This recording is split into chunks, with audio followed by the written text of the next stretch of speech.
NFL today. The gift of the bus. Playoffs. Brady back to throw. Goes to the left. Touchdown! Doug Bryant to send the Jets to the AFC Championship game. It's no good!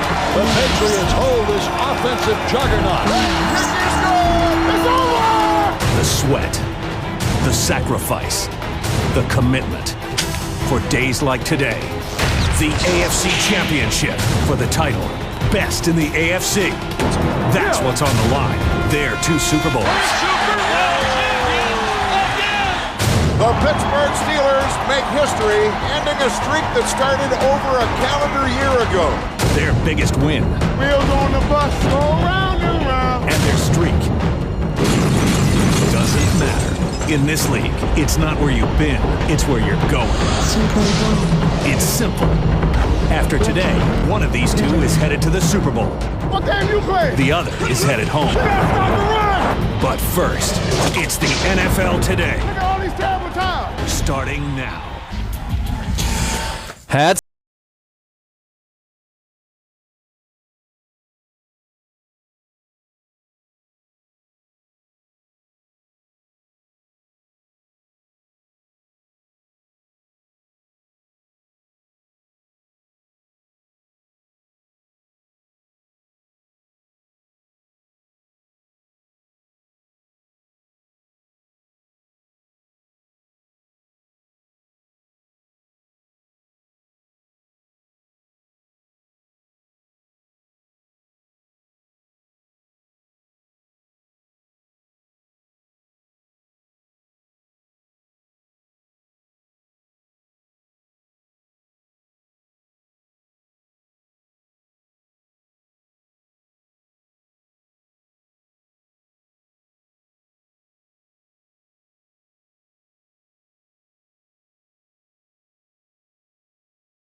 Don't understand your team. You know what, Barney? We don't know we're 16-1. We're 0-0. That's why we go out every week. We go out there a little bit with an edge in our back. A lot of people keep waiting for us to fall. Our motivation is to deny them that opportunity to see that. Coach, thanks. Let's go over to Armin Catan, who's with Bill Belichick. Thanks, Bonnie. Bill, very simply, how do you feel about your football team? Well, Armin, I have a lot of confidence in this team. You know, in the 2 biggest games of the year, we played our best football. The Steelers are tough. We're going to need our best game tonight, but I have a lot of confidence in these guys. They'll give it to us. All right, Coach, thank you. All right, Armin, thank you. And Phil, with the temperatures, again, with the wind chill below 0, the football, throwing it, kicking it, punting it, what's the impact? Well, I'll just say this, Jim, I said it last week, a situation like this, here you are late January, Heinz Field, you couldn't ask for better conditions. I think the quarterbacks both were concerned about the weather, but it's turned out to be a pretty good night. Mr. Clutch and Vinatieri will get it started. He so often has ended playoff games in heroic fashion, but a short kick, somebody better grab it. Ike Taylor does at the 25, and that will be the starting point for Ben Roethlisberger and the Pittsburgh Steelers, who operated this year not only with a rookie quarterback, but also a first-year offensive coordinator, Ken Wisenhunt. And Roethlisberger 14-0 as a starter. Alan Faneca, one of 2 on that line to be voted to the Pro Bowl. Harding's the center is the other. and Jerome Bettis. 7 times this season he started, all 7 over 100. And there's Ken Wisenhunt. Play calling the biggest game of his career, and what a season he's had. Taking over for Mike Mularkey, who went on to head coach the Buffalo Bills. And Bettis rambling for a quick 4 against this Patriot defense of Romeo Crennel. Romeo's crew, let's check them out. Jarvis Green gets the start as Richard Seymour is again inactive with the knee. He will not be suited up tonight. Bruschi had 2 big fumble recoveries last week in the victory over the Colts. And Rodney Harrison aiming for his 3rd trip to a Super Bowl, once with the Chargers. And this would give him, if they win, 2 in 2 years with New England. 2nd down and 6. Roethlisberger now has to run with it. Dives ahead to the 31. Jarvis Green chased him down after a gain of 3. And Phil, let's go through your spotlight here when the Steelers have the football. Well, the Pittsburgh Steelers, the #1 thing they do not want to do, they don't want to rely on Ben Roethlisberger. They want to run base plays, run the football, and keep it out of his hands if possible. The Patriots defense last week, it played back for the pass. Already this week, crowding the line of scrimmage a lot more, trying to stop the run. 3rd down and 3 with 4 receivers in the game, and Troy Brown in as extra defensive back for New England. Roethlisberger throws too high, and he is picked off. It is picked off by Eugene Wilson. Intended for Randall L. Sante Samuel was trying to get a hold of it, and Eugene Wilson came over and made the grab for the pick. When you're trying to play pass defense, a young quarterback, don't blitz him because that makes it too easy. So they drop a lot of people back in coverage. The throwing lanes are tight. Ben Roethlisberger tries to be perfect, and if it's just off target, the ball gets tipped up in the air. And what a good job by Eugene Wilson attacking the football and making a good interception. This is something that's a very bizarre thing that's happened this year for Roethlisberger, getting picked on one of his first throws. He got picked in his first start, first pass. 7 of his 15 games this year, he's been picked off on one of his first 4 throws of the game. Initial toss tonight goes to the Patriots. And now it's an end around with Deion Branch racing. Polamalu got him by the shoestrings. Stephen Neal helped clear it for 14 yards. Well, when you're playing a fast defense, you want to take some of that edge off. And when you're playing either one of these teams, they believe in screens, throw the football down the field, and run some misdirection plays to slow the defense down. Deion Branch, maybe the fastest guy on the Patriots team. They take advantage of him right away. 1st down from the 34. And Corey Dillon. The Steelers getting a look at him for the first time this season. As most know, he did not play in the Halloween Day game where their win streak came to a close at 21 straight. Tom Brady, again 7-0 in the postseason, never lost a postseason game. That includes 2 starts in bowl games at Michigan. Brandon Gorin has a key matchup against Aaron Smith. As you see Charlie Weiss, the offensive coordinator, with Dillon today. Dillon last week 144 against Indianapolis. Fourier comes in as the 2nd tight end. 2nd down and 9. It's back to Dillon. And brought down at the 30 by Larry Foote and Troy Polamalu in a gain of 3. This is the toughest defense in the league to run against. In fact, they statistically lead so many categories. As you see, Dick LeBeau back as the coordinator this year. What a season. There's Aaron Smith. Belichick says he's underrated and one of the best defensive ends in the league. Joey Porter in the win over New England had 3 sacks and 2 forced fumbles, both leading to touchdowns.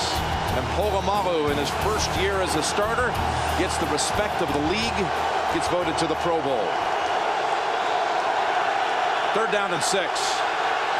Polamalu showing blitz. Now he backs away. Brady with time. Intended for Patton. Deshae Townsend was hanging with him.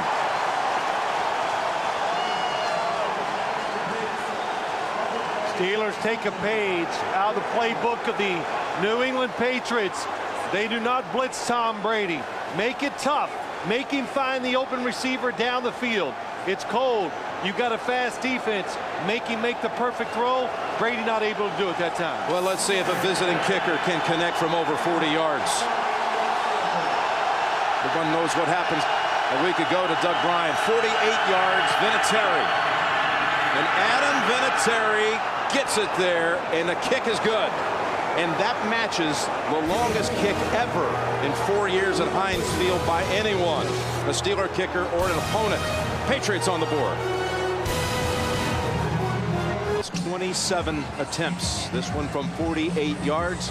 Patriots taking advantage of the turnover. They opened the scoring here October 31st with a Vinatieri field goal before the Steelers scored 3 touchdowns in the opening quarter.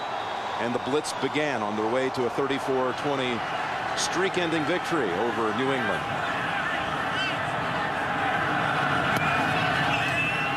Terry's kick this time, fielded on the fly.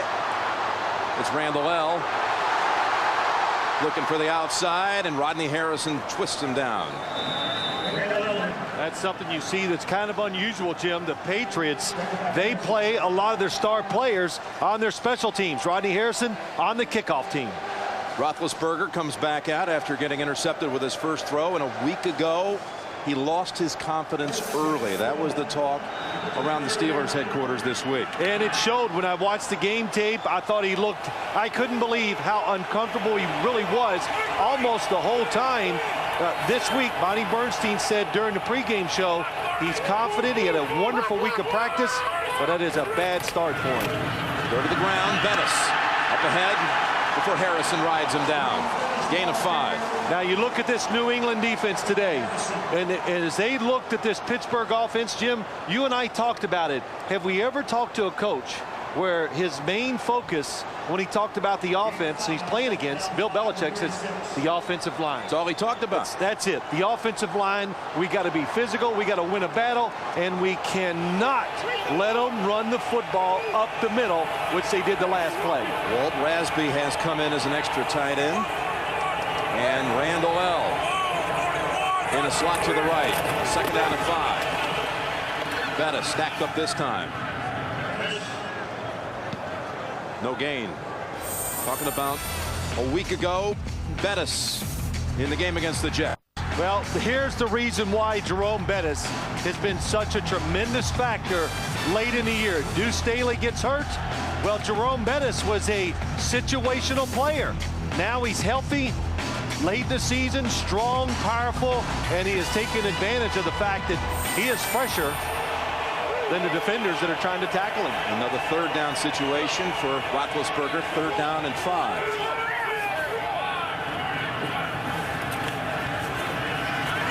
He has Burris for the first, and into New England territory at the 47. A gain of 17. You know, as I watch this Steeler offense, it is about running the football, and it's also about some play-action passes. But they have always done, since Bill Cowher has been here, they have been an excellent 3rd down passing team. If you're going to run the football a lot, you better be good at picking up 3rd, 5, 6, and 7 yard situations. They have done it, and they've done it well, even with the rookie quarterback. Burris told us, I want to get involved in this game. I'm not talking about a 2 or 3 catch performance. It's Bettis, and he dives for 2. What did Plexico Burris, he says to Jim and I the other day, there's Rodney Harrison getting a little chippy. That's something new. But what did he say to us? He goes, hey, wouldn't you throw it to me? Why wouldn't somebody want to throw it to me? And you know what? I can't argue. He wasn't feeling that involved early in the season. In fact, got off to a horrible start. And then once Roethlisberger became the starting quarterback, the two live in the same complex here in Pittsburgh. And they met one afternoon in Ben's pad and said, hey, it's your turn. I'm going to get you involved. Well, he's handled it well, though, Jim. That's a sign of success on a team. 2nd down and 8. It's back to Jerome. And Brewski makes the hit at the 43. A lot of jawing going in right at Jerome. Jerome Bettis, we talked about him being fresh. He takes it up in there. Let's just take a look at the hit. That's pretty solid. Teddy Bruschi, he's not the biggest middle linebacker in the NFL, but he can load it up and put some weight in his pants when he needs to, too. Yeah, Bruschi, you were asking him, it's going to be hard to get up again after that performance by your defense against the Colts. He says, we got plenty left, believe me. 3rd down and 5, just beating the play clock. Veron Haynes, does he fall enough for the first? Looks like they'll spot it just shy. They've been running this draw play. If it's 3rd and 7 or less, you're playing defense. It could be a quarterback run. It could be a draw by the offense, which it was there. And, of course, it could be a pass. They're going to measure for the first. I think at the short, I'm thinking I was going to speak too fast. You're thinking the bus. I think short yardage. I think they'll go for it.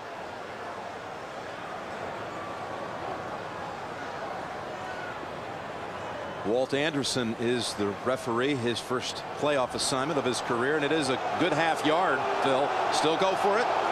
I think they will. It's inside the 40-yard line. You not only would go for it, you think that would be the right decision. Yeah, I do. Decision. I do.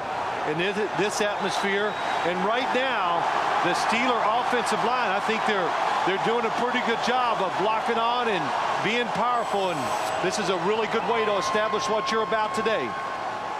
During warmups, Jeff Reed was easily booting him in this direction, good from 53 yards, but there's never been a 50-yard field goal made in Heinz Field's history. Jim, remember, he was kicking the Pittsburgh Steelers practice balls, not game balls, which are much tougher for these kickers to get distance on.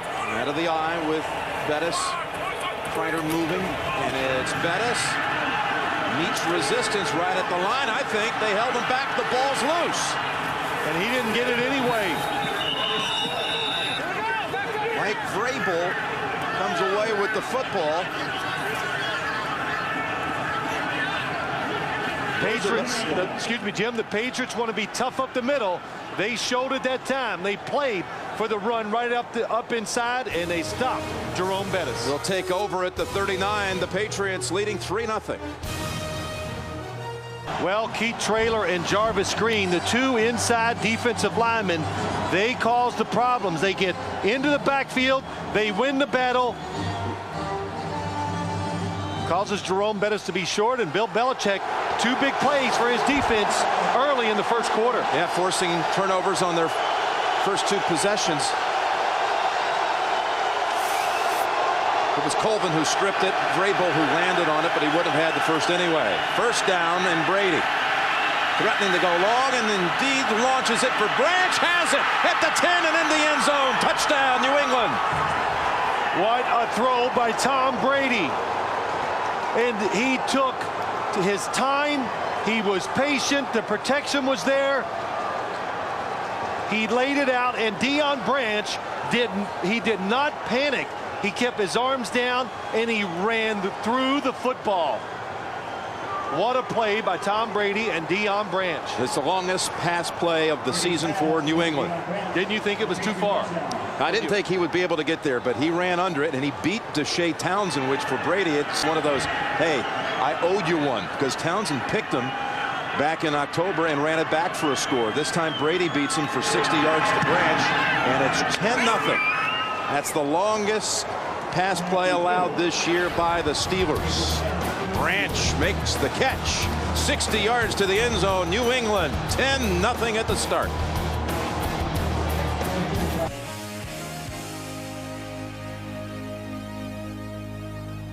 Tom Brady. You know, so much talk about Corey Dillon not being here in October. Deion Branch was inactive with a knee in that game, too. Power and speed. Corey Dillon with the power, and of course Deion Branch with the speed. Ike Taylor from the 10-yard line. And very little room to run it back. It's Robbie Abdullah first to hit him. Jim, let me show you a play that's run every week. Here comes a receiver across the field. The tight end's coming, and then Deion Branch is going to go deep. But here's the key. Troy Polamalu should stay in the middle. He reads Tom Brady. He comes up for the inside receiver. Tom Brady sees it and goes over the top. Oh, and Tom Brady baits him. And Troy Polamalu said, you got to be careful. Brady is crafty. He will look you off. And it happened on that touchdown throw. On first down, it's back to Bettis for only a yard. You know, that fumble, you may have seen it, his second and 13 attempts. He'd gone 368 touches without a fumble until the fourth quarter last week, and now here in the first quarter today. And for the next 2 weeks leading up to Super Bowl 39, you can follow everything about the teams, the players, the coaches, Jacksonville, on and on at superbowl.com, including analysis from our men Phil Simms and Shannon Sharp and Boomer Esiason at superbowl.com. Second down and 9.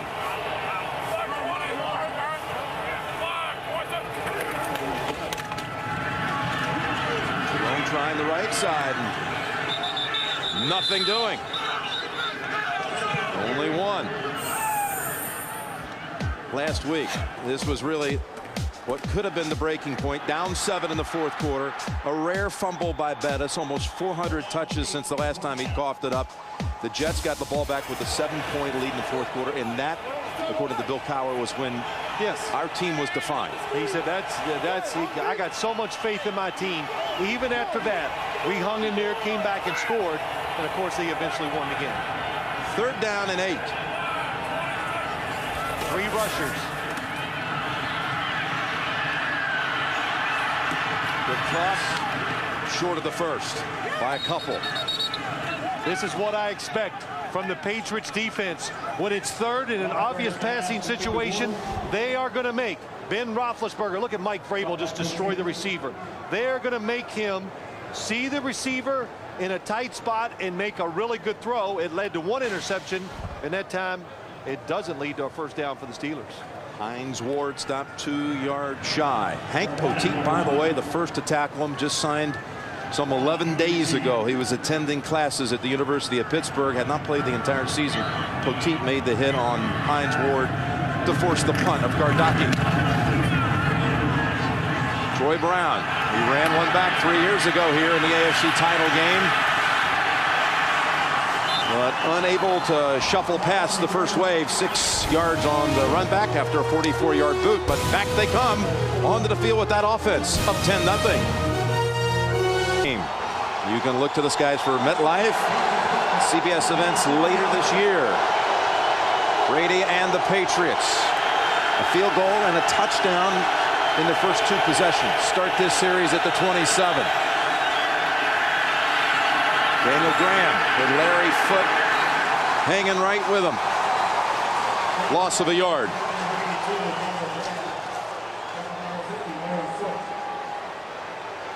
Armin Katan with a report from the sidelines. Armin? Jimmy, guys, Phil, you're talking about the certain craftiness of Tom Brady. He's got a little wisdom as well. No sooner had he thrown that touchdown pass to Deion Branch, he went to the bench, talked to his offensive line and said, thanks, guys, but listen, don't get too excited. There's a lot of time left in this game, 53 minutes to be exact. Jimmy? But a totally different start than the last time here. Brady on 2nd and 11 over the head of Gibbons. Well, I'll say this. When you talk to the Patriots, and I asked them questions about what you want to do on offense, they said the same. They said what I've heard many times about the Steelers. Look, they give you opportunities. You watch the film. The Jets had opportunities down the field last week. They didn't capitalize enough. Here are the Patriots. They get their first chance. What do they do with it? They throw the long pass for the touchdown. Steeler defense needing to take a stand here. 3rd and 11. Well, those 10 points didn't quiet this crowd down any. And a flag thrown. We'll back up the Patriots another 5. False start, number 87, offense. 5-yard penalty, still 3rd down. You know, Phil, you've talked so much this season about gloves for the quarterbacks. Do you wear them? Should you not? Brady was a big glove guy. And then a week ago, he told us doesn't like them anymore. It's hurt his accuracy. Yeah, he finally admitted it to us that he does lose something when he wears a glove on his throwing hand.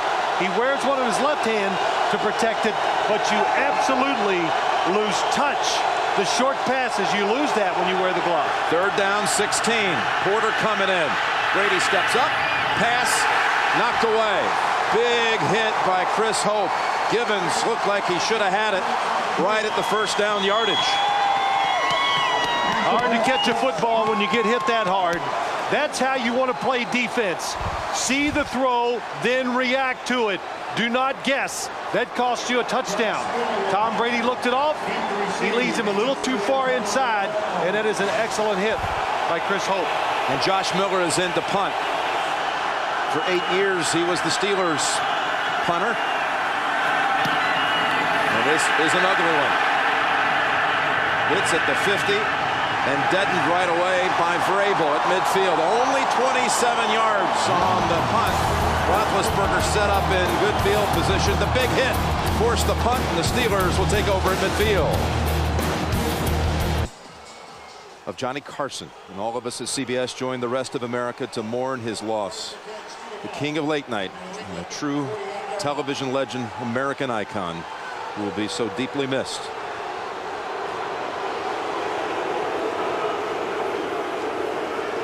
Deuce Staley has come in for his first action as the Steelers start from the 48 of New England.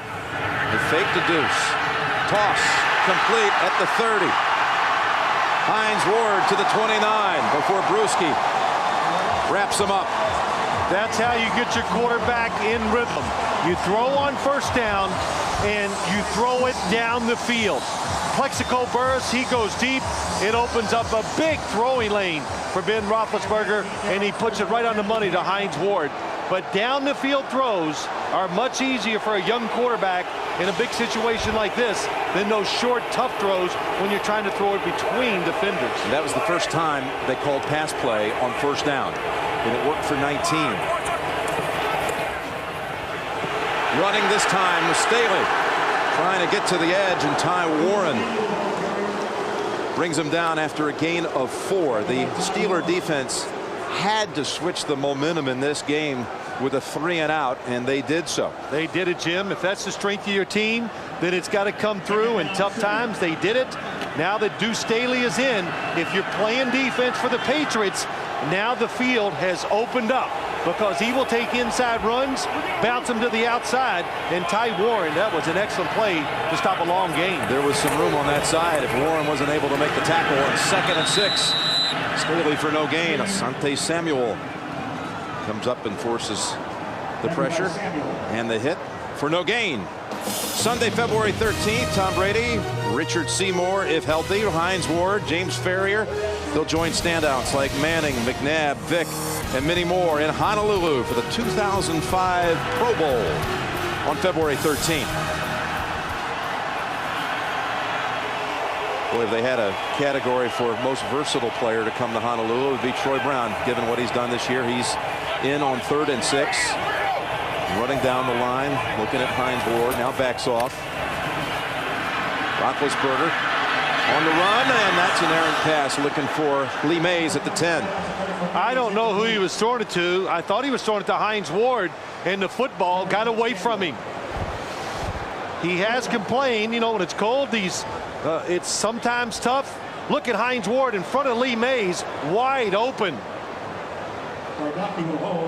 And he knows it, but he looks down the field like somebody made a mistake. Not real sure. That's high and wide. That's exactly what happened with his first throw that got picked off. So Reed is out, 43 yards.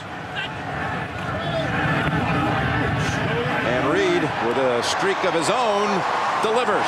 43-yard kick by Jeff Reed. He's now made his last 20 attempts. Points on the board for Pittsburgh. 10-3. Patriots late first.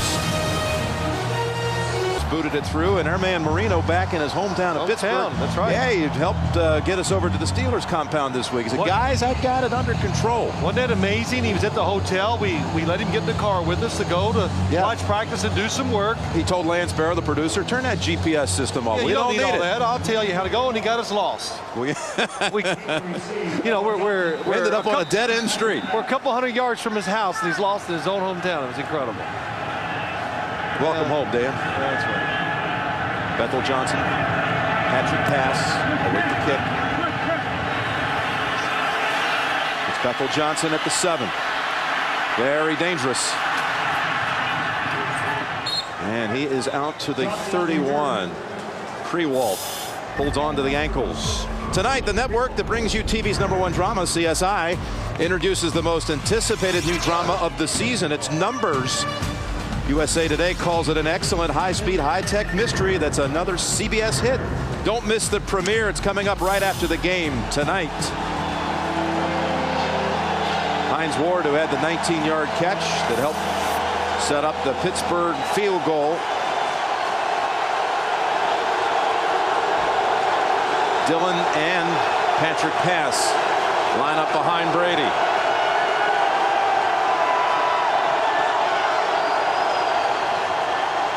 It's Dillon for only 3. Willie Williams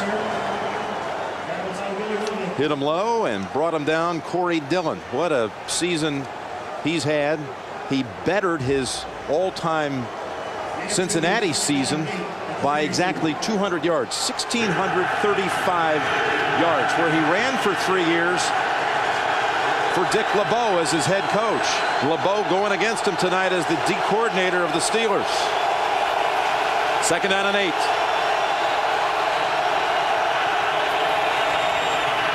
It's Dillon again.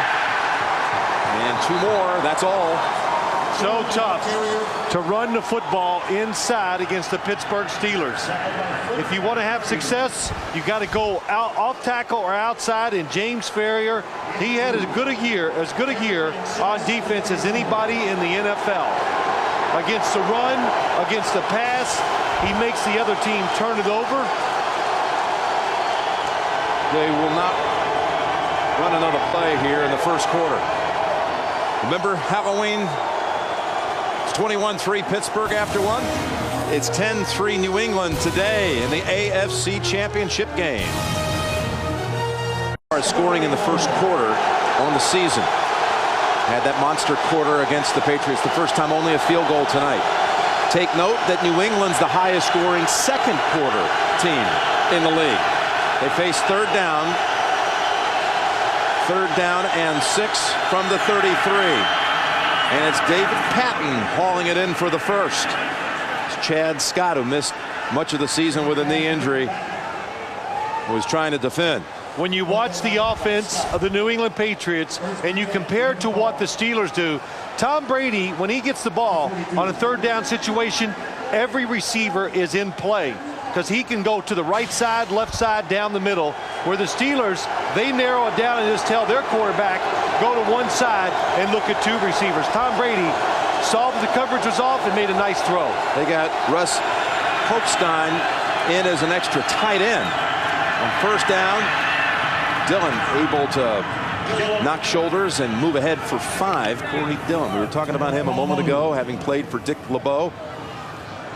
And Dick LeBeau's defense certainly had a big series the last time New England had it. When you watch Corey Dillon run, he breaks a lot of tackles and he always goes forward. And just one of the reasons, Jim, you talked about it, he keeps his feet flat on the ground. And when you're kind of a flat-footed runner, when they hit you, you just got better balance. You got more to absorb, and that's why Corey Dillon sheds blockers or tacklers and gets those tough yards. 2nd down and 5, and he is absolutely chased down, ridden down Aaron Smith for a loss of 2. How about Aaron Smith? I said it earlier. Belichick says very underrated. One of the best defensive ends in the NFL. Yeah, he is, Jim. You know, and we talked to Aaron Smith this week. He came out of college, Northern Colorado, 275 pounds, and he's asked to take on big, much heavier blockers. He's learned to do it, and like you said, he's turned into one of the best. Said it took a couple of years to learn the 3-4. It's third down and 7. Brady again, deep ball, and this time over the head of Givens. And back deep, Townsend along with Stu Vance. The Steelers really run a unique defense. They blitz Tom Brady, but even when they blitz, they still keep enough defenders back so you can't go for the long pass down the field. Deshae Townsend's there, and there's also another defender coming across the field to help him out. Miller's first punt traveled only 27 yards.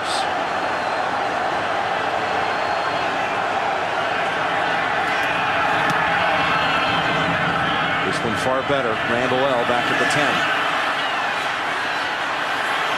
Good blocking in front. He flies out to the 19 before he's brought down by Lonnie Paxton, the long snapper. There is a flag.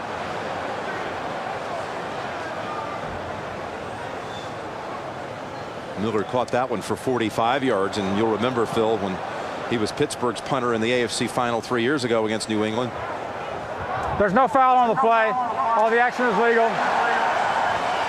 Saw one of his punts run back by Troy Brown for a touchdown. Another one blocked, scooped up by Troy Brown, who lateraled for another score.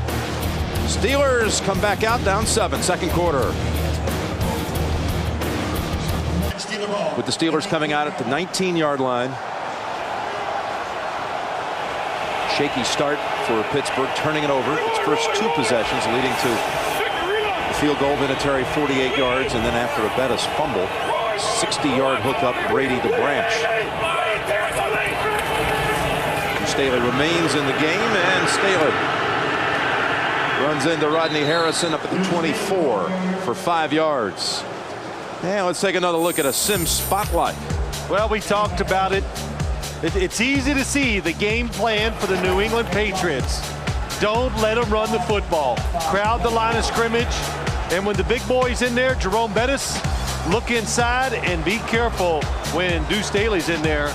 Almost gets outside and breaks one. And we just saw it on the last run too. Deuce Staley, different type of runner. Second down and 5. Staley again. Staley with room and plowing ahead, first down. He beat him up for a $125 in that first matchup. Only Edgerrin James had a bigger game. That was in the opener. Rushing wise, that is, against New England, so they're familiar with Staley running on them. Yeah, you know, last week the New England defense had played back. They watched pass. This week they're up, trying to stop the run, and really the same thing goes with the Steeler offense. Jerome Bettis up the middle.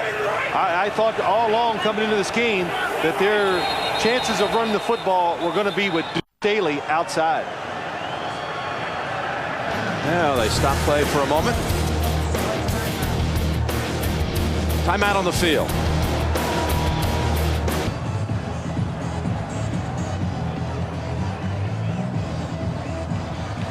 We're back in the Steel City Gym Nance with Phil Simms, Bonnie Bernstein, Armin Catane. Look at the first quarter drives by the Steelers. Well, here's the first drive. 3 for 7 yards, interception, and you can see what they did, all of them. 7 plays, 4 plays, and then the last one, 4 plays, got them in field goal range, and they made it.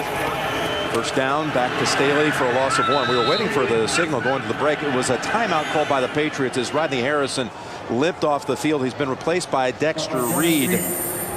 Now the turnovers by the Steelers, as you saw that drive chart, the first pass attempt of the game by Roethlisberger, picked off by Eugene Wilson, and then Bettis going for it on 4th and a half yard, fumbled. 1 play later, Brady with the long strike for the touchdown. Second down and 10. Riding Staley real hard, but he'll lose yardage. You wonder how Staley's feeling, knowing coming into this game as it starts that the Eagles have already won 3 times. He was there all 3 the previous losses on championship day. Feeling, as he's told us a number of times this season, a lot of pride in that he helped build something special there, and today they get over the hump without him. Yeah, they did. Well, I honestly, I don't think he cares about those Eagles right now, but you're right, Jim. He had such a big part of what they have accomplished down there, and he was off to an unbelievable start here in Pittsburgh, but then he got hurt, and Jerome Bettis got hot, so he's trying to work his way back into it. Trying to work his way to Jacksonville to take on his old teammates. Third down at 12. 3-man rush. Roethlisberger hits Ward. That's incomplete.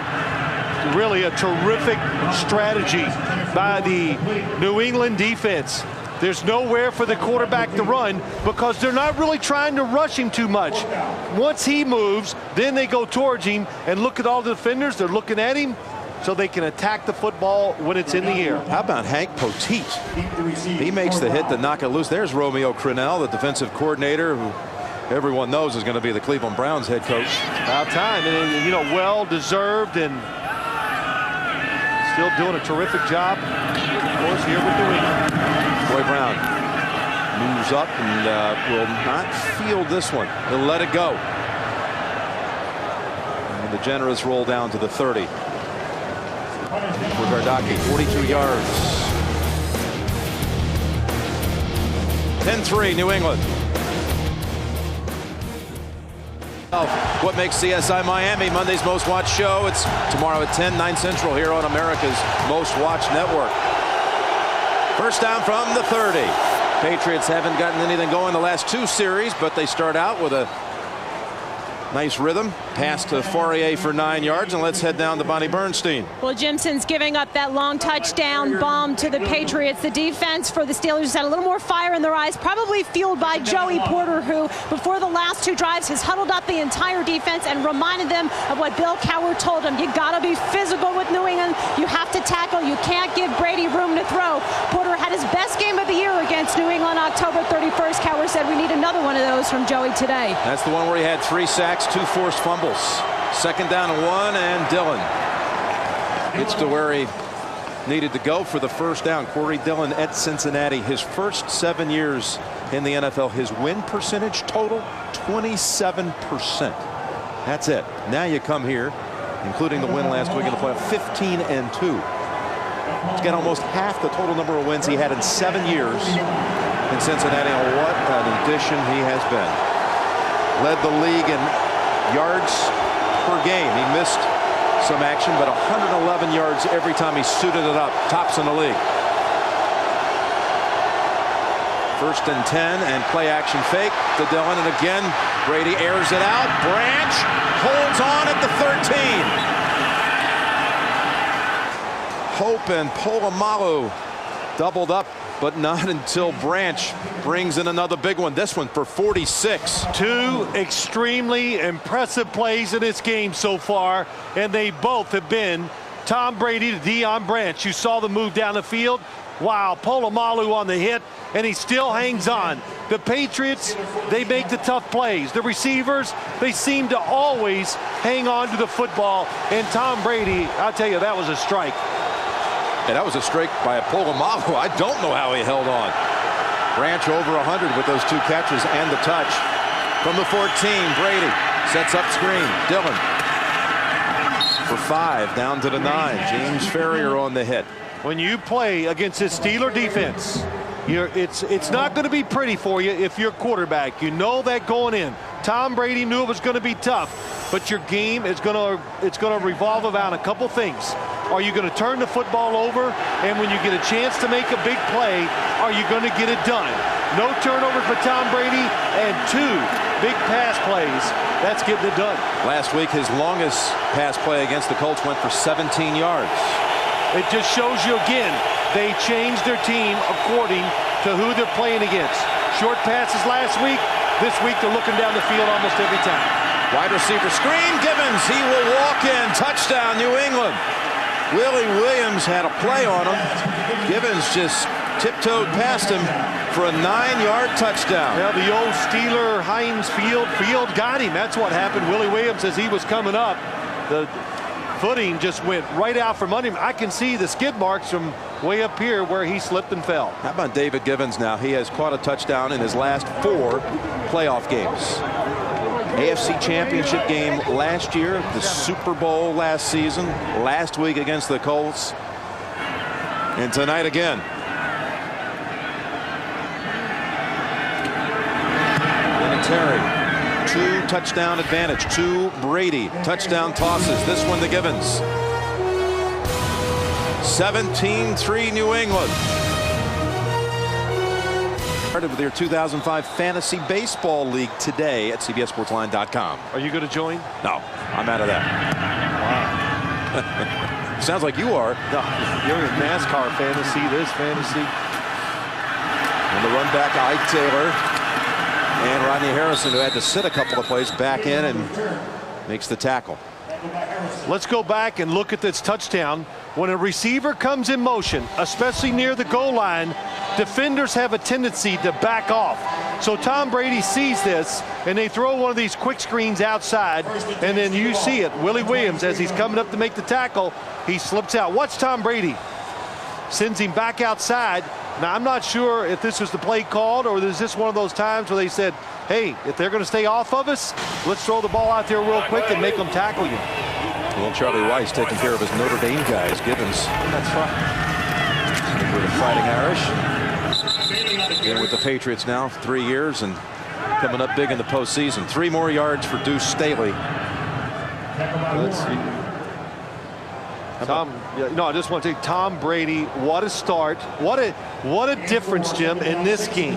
The makeup, the rebound, to come back, to do everything right that you did wrong, of course, the first time. We were talking to a couple of the players last night. They said he was focused and, kind of quiet. When quarterbacks or players, they are a little quiet to themselves. That means they're paying attention and wanting to play wrong. Down at 7, and Roethlisberger picks up the first down with Jeremy Tooman. A gain of 8. And what about the Steelers down 2 touchdowns and how vital this series is? Well, it's vital, but don't panic, and they will not. They know what they are, and Ben Roethlisberger, the Patriots, they want to keep him in the pocket. They want to play pass coverage, so he is going to have plenty of time to throw the football. So he doesn't need to rush his decisions. And when he makes that decision, make sure it's a smart one and be careful with the football. First down play action. Roethlisberger has Hines Ward in Patriot territory and pushed out by Eugene Wilson at the 37. These Steeler receivers, they're big and they are fast. And you worry about Plexico Burress. Hines Ward on the inside. They both go right up the seam. And when he breaks outside, look at that. Nobody's out there. Patriots playing deep, trying to prevent the big play. And a nice touch by Ben Roethlisberger. Yeah, the pass perfect. 28 yards, longest play of the game for Pittsburgh.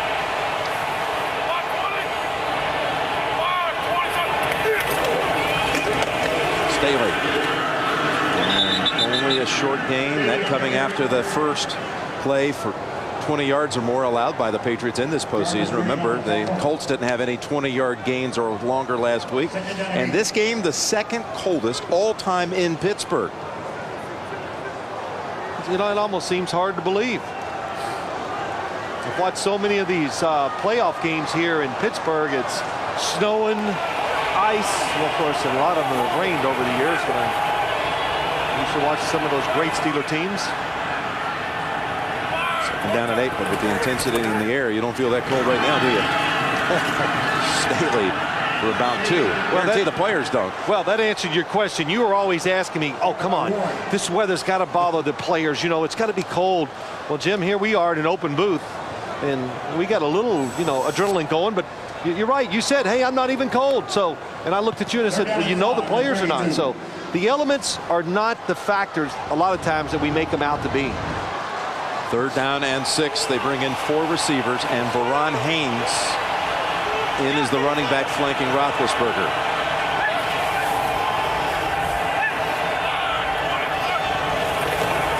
He's going to run with it. Has the first down. And Big Ben is down to the 22. He ran right behind Haynes for 10 yards. That was really well designed and timed. That time, the Patriots got 4 big guys trying to rush the passer. And when you rush the passer, it opens up running lanes. Watch him come up the field. And Haynes leads him up inside. Well designed and very well executed by the quarterback and the offensive line. Well, they had 9 runs by Bettis, 8 attempts by Staley, but Roethlisberger taking off with the longest rush for the Steelers to this point, 10 yards. You set it down with Staley. And he's tripped, falls inside the 20.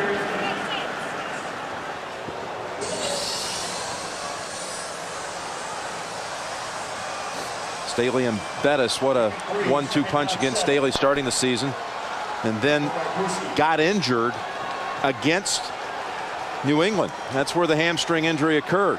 The touchdowns, Jerome Bettis, 14 of them, but a lot of times they were 1-yarders when Deuce Staley brought them down the field.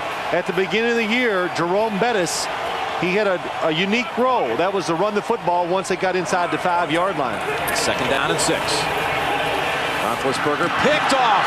You could see that one coming. It's Rodney Harrison. Roethlisberger looking to make a play, and he's knocked down. Rodney Harrison will run it back. Vrabel throws the final block, and he can just step across casually as can be. 87 yards and no flag. Rodney Harrison is always making big plays, but usually it's tackles, big hits, helping out against the run game. But this time, I tell you, Jim, you're right. What a tremendous job by Rodney Harrison. I can see why Ben Roethlisberger, why he threw the pass. It looked like the receiver was going to be open. He had the perfect angle. He came right underneath and picked it clean.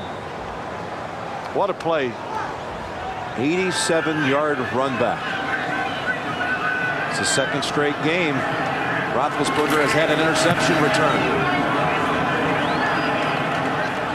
This time it's Rodney Harrison. 24-3 Patriots. Not what you would call a fast defensive back, but he is smart. Number 37, here he is. Stays back, wants the tight end. That was perfect.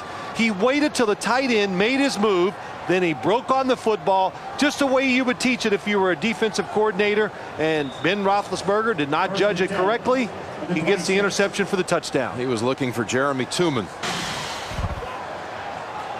So Rodney Harrison, what a leader, and like Dylan this year, what a pickup he was back in 03.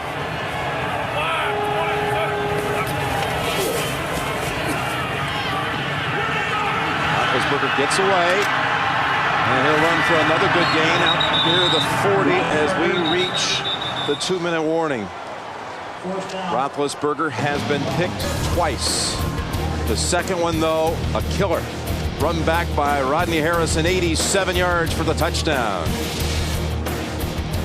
He's straight overall, going back to his last year at Miami University when he won his last 13 starts in college. What about him? What's he going to do now? Well, I always say this. I go, first off, he's a rookie, but he looks at this team, and when we talked to him over the weekend or on Friday, he realizes the pressure he is under.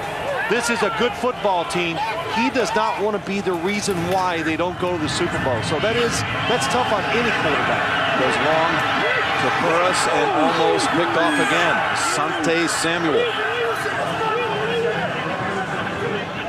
You know, but just to finish, as we watch this long throw, he knows the defense. They can run the football. They got excellent receivers, and he wants to hold his end up. That's a pretty good job on the outside by Plexico Burris. But you got to throw it about 5 to 10 more yards. Here he is looking at the interception with Mark Whipple, the quarterback coach. And you know why he does that? Because he realizes now, the coach shows him the picture, you threw it to the wrong guy. There was a wide receiver behind him who was open, made the wrong decision. Haynes, 2nd and 10 to the 44-yard line. 3rd and 5 on the way with 1:40. Steelers with a full load of timeouts. New England with 2. We've got the Nextel halftime report. Greg, Dan, Shannon, Boomer. Coming up, they'll recap the Eagles getting over the hump, heading to Jacksonville, Super Bowl 39. We'll recap that and their thoughts in the first half. Coming up, Nextel halftime report. McNabb showed he was weatherproof, I thought, today. The weather, no sleeves on his arms, out there throwing it like it was just another sunny day in Philadelphia. It's 3rd down and 5. Roethlisberger taken off, chased down, and knocked out by Jarvis Green. Jarvis Green knocked it out of bounds out at the 43-yard line. This defense, it's not catching the Steelers offense by surprise. Jarvis Green chases him down. They're rushing 3. and they're not trying to get there. They're waiting for him to be impatient and to move because nobody is open, and when he moves, they get away from the blockers, and they're running Roethlisberger down. They talked about it. They expected this. They actually expected a two-man rush and 9 defenders dropping back. Inside of a minute to go in the first half. The Patriots will get another handle. Picked up by Troy Brown, and now he'll just fall at the 14. MetLife teaming up with CBS to provide tonight's aerial coverage of all the action below. A fixed wing aircraft being used. And our friends from MetLife, we thank them for the aerial views of the AFC Championship game. Phil here with 40 seconds to go in the half. What do you expect we'll see from the Patriots? Well, they just want to get out of this first half now, Jim. The Pittsburgh Steelers with 3 timeouts. I would doubt that the Patriots would throw the football, take a chance.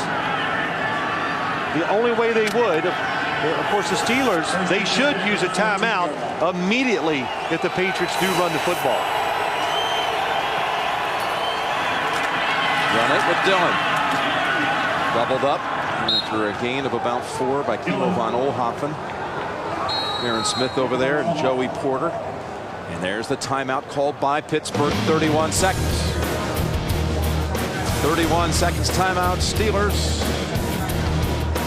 If you can get them to that situation, so at least you can throw a bomb or something into the end zone and give your team a chance to score. 2nd and 7, and that's going to move the chains. Of course, that Corey Dillon went out the window right there with that run. and you know, too, that's a bad sign. The Steelers coming into this game, Bill Cowher, we are worried about Tom Brady. They didn't even mention the running game. They take for granted that they're going to stop your running game. It's the passing game they worry about.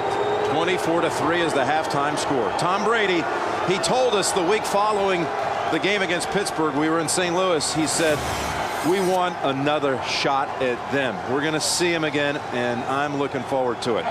He's thrown 2 touchdowns. Harrison runs back an interception. And, well, it's always going to be rough when you turn the football over 3 times, come up with no takeaways, but that's the case. Turnovers, this is what it's about. This Patriot run. All these games they have won, the 2 Super Bowls this year, it's about making big plays, and they've done it in this game, and they forced the other team to make mistakes. New England gets the football first in the second half, and what about the idea that we could see Maddox? Well, you know, I think a lot's going to depend how this game plays in the second half. If the Steeler defense, it's the heart of the team, they got to get some 3-and-outs, and then that way, if they do, they can still be patient on offense, and it gives Ben Roethlisberger a little more time. After Johnson on the run back to start the second half to the 30. And let's head it right back down to Bonnie Bernstein. Bonnie? Well, Jim, Bill Cowher obviously surprised this game's gotten away from his team so quickly. He spent part of halftime trying to calm Ben Roethlisberger down, telling him you can't force the ball into coverage, just rely on your ability. I asked him about him pouring cold water on Roethlisberger's thumb. He said, I don't know anything about that, but he did say if Roethlisberger continues to struggle, we will see Tommy Maddox. Well, there you go. And that's something that, you know, Phil, you've really been talking about. Some scenarios the last 48 hours where Maddox could play a role in this game. When it gets Tommy Maddox, if you got to do it fast and you got to get in a rhythm, he can get hot and he can pick a defense apart, and he can probably do it easier than Ben Roethlisberger. There's the Steeler defense and Chris Hope bumping out Dillon. 1-yard loss. Let's get the Patriots story from Armin. Well, Jim, I had the opportunity to listen and just outside the locker room at halftime, and Charlie White spoke first, telling his team, listen, we are not going to go into a shell and put our bats away. We are not going to get complacent. We're going to put the pedal to the metal. He said on this first drive, we want to bury this team. Bill Belichick only spoke for about 15 seconds, but what he said was powerful. He said, we're going to play the same way we did in the first half, concentrate on the next play, and do not look at the scoreboard. Jimmy? All right, thank you, Armin. On 2nd and 11, Brady going down, and it's Joey Porter. You said the defense must do it. They must lead the charges if there's going to be a comeback. Hey, look, if your offense is the strongest part of your team, you got to get it done by scoring points. The Steelers, Jim, it is about their defense. They've got to set their offense up and get them back into the game. And Tom Brady that time, very smart decision. Didn't see anybody open. He knows he's up 24-3. Be extremely careful with the football. 3rd down and 16.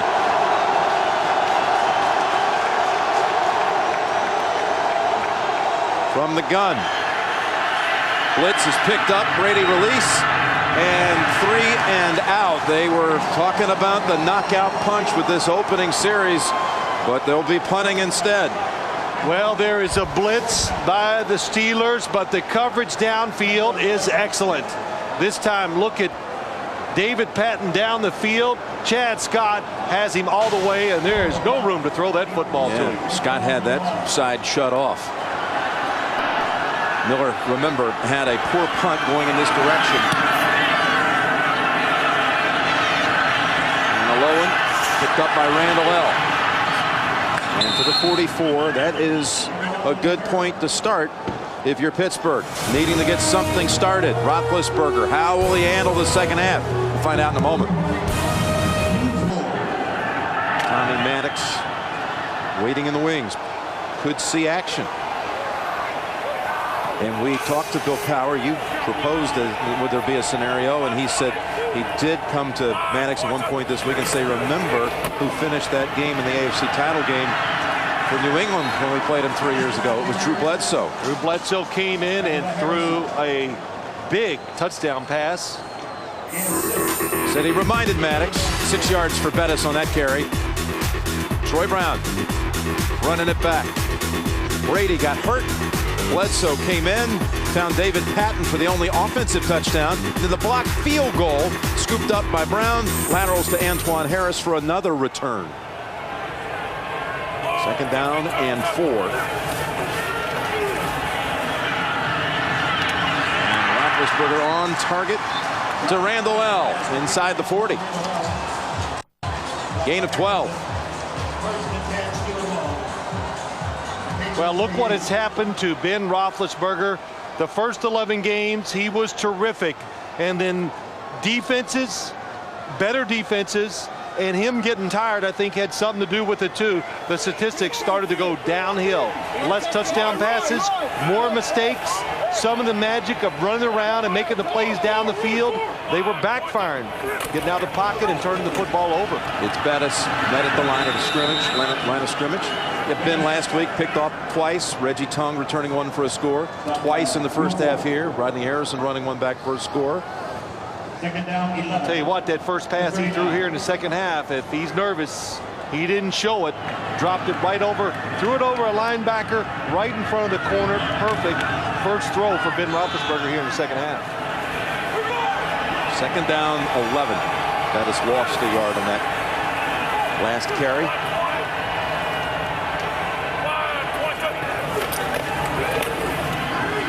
Over Randall L. Cuts to the middle. Got some room at the 20. To the 10. And down at the 5. Teddy Johnson saved the touchdown. This play almost looked like the one the Indianapolis Colts ran against the Denver Broncos. They catch the Patriots in a blitz. That's what you want. There comes the blitz to the outside. The defenders, they know they're in trouble. Teddy Bruschi takes a tough angle. And Antoine Randall L. shows you he is fast and he is excellent in the open field. 1st and goal to go.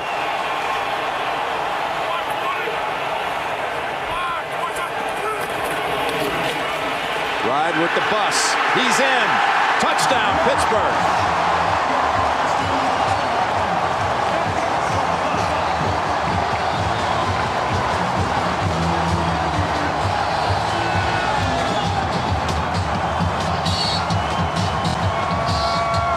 How you answer in the second half. Your defense gets you the football back immediately. You have a screen play, you take a good situation, and you really take advantage of it. and you still have the power running game by Jerome Bettis. And how about the powerful block by Dan Kreider, the underrated fullback. Got a piece of Teddy Bruschi. Bettis finds the hole and the end zone, and the Steelers come out with a big answer to begin the second half. Everything they wanted, they got. Set up on the long play to Randall L. Well, you talk about rekindling the spirits at Heinz Field. They do it with this drive for the touchdown. We are back, and what did you think of that, Simsy, with that little start to the third quarter? Well, that was right out of the playbook, Jim. Bill Cowher gave him a speech. Let's do it. Let's stop them. Offense, let's run the football. Wait for our chance. They got it with the screenplay. Now they can go back and stick to their original game plan. On one hop, Patrick passed. Bobble for a moment. Recovers out to the 31. Here's what we've seen to this point. Tom Brady up 3-0. Finds Deion Branch for the longest pass play in Patriot postseason history. Then David Givens, 9 yards from Brady. Just when it looked like the Steelers might cut it to 7, Rodney Harrison steps in front. Takes off 87 yards. 24-3 at halftime, but Bettis covers the final 5 just a moment ago for Pittsburgh's first touchdown of the game. New England comes out with a 3-receiver set from the 31.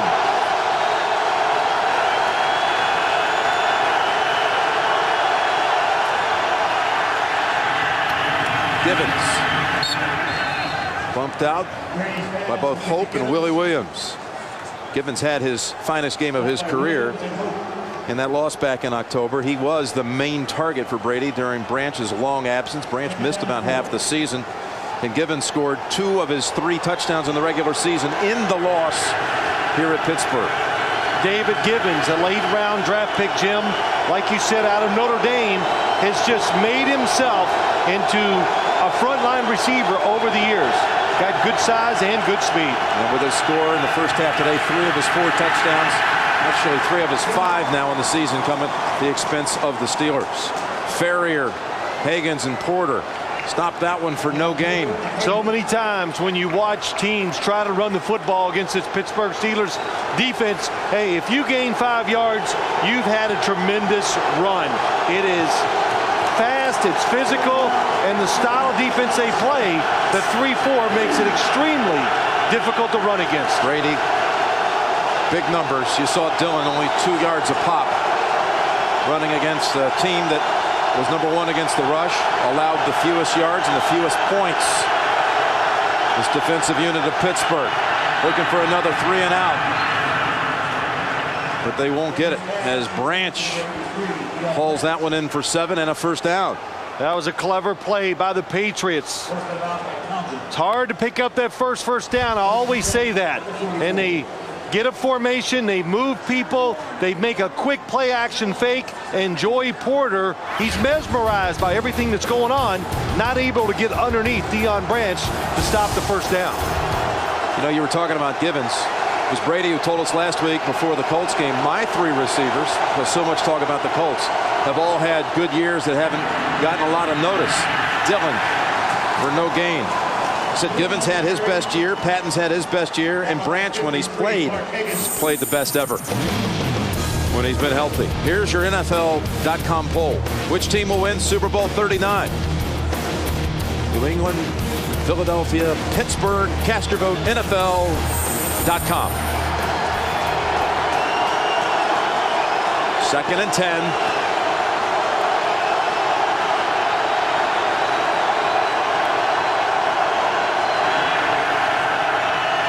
Play action fake to Dillon. They're in on Brady. They get him again. Clark Higgins.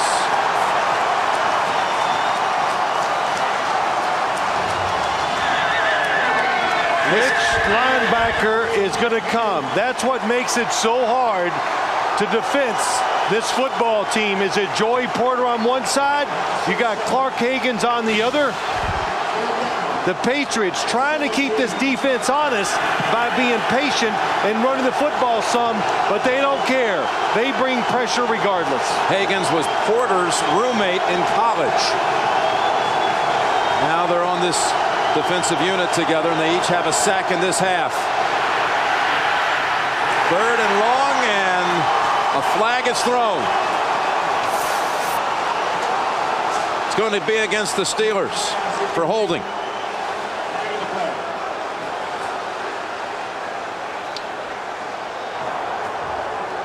Holding, number 91, defense. 5-yard penalty, automatic first down. Wow, what a huge momentum change. It was going to be 4th and 17, now a first down. It's a blitz. The Patriots have the screen play on.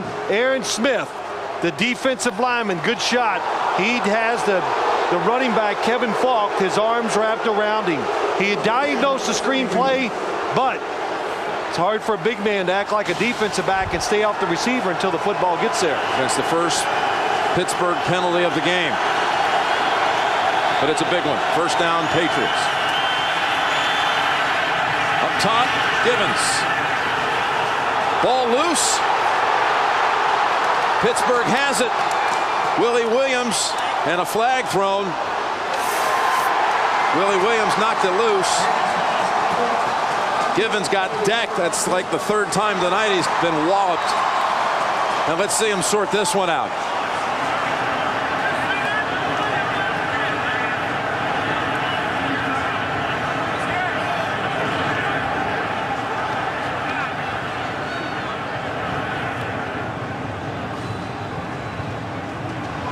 Personal foul on the Steelers. I think that personal foul, though, is going to be after the recovery? Yes, after the play. The ruling on the field is that the pass was caught, then fumbled, then recovered by Pittsburgh. After the play is over, personal foul, unnecessary roughness, number 53, Pittsburgh. That'll be a 15-yard penalty. Pittsburgh will retain the ball, first down, timeout. Again, the ruling on the field is a catch, then a fumble. David Givens makes the catch. Willie Williams with the tough hit from behind. Was the knee down? Was the right knee down? We might see the red flag. It's close. Does he have control? He does so far. Oh, well, that is close. Williams stripped it and recovered it. The right knee, that's going to be the key. I'm sure the New England Patriots are going to challenge this play. He does have control. Here comes the hit. Is the knee down? It looks like it hit. If that right knee did hit, it's going to be Patriots ball. It would be Patriot ball at the Pittsburgh 40. Plus 15 yards for the personal foul. That was a better shot that time. I think his right knee was down.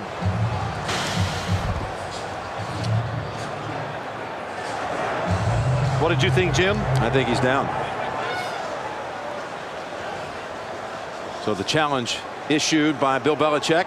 New England is challenging the ruling on the field of a completed pass and then a fumble. I think there's no doubt he made a football move. It was a completed pass. Question is, was the right knee down before the ball came out? We'll be right back. Upstairs, and he's reviewing this. Catches it, both feet on the ground. He's moving. Football looks secure.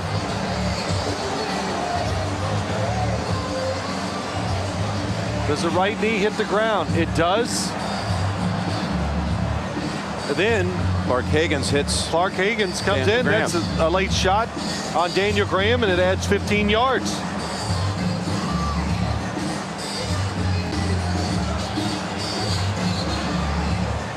I keep looking at this replay, Jim, thinking, okay, where can the Steelers see the possibility that it's not going to be reversed? Well, the largest crowd in Heinz Field history is hoping it's Pittsburgh football.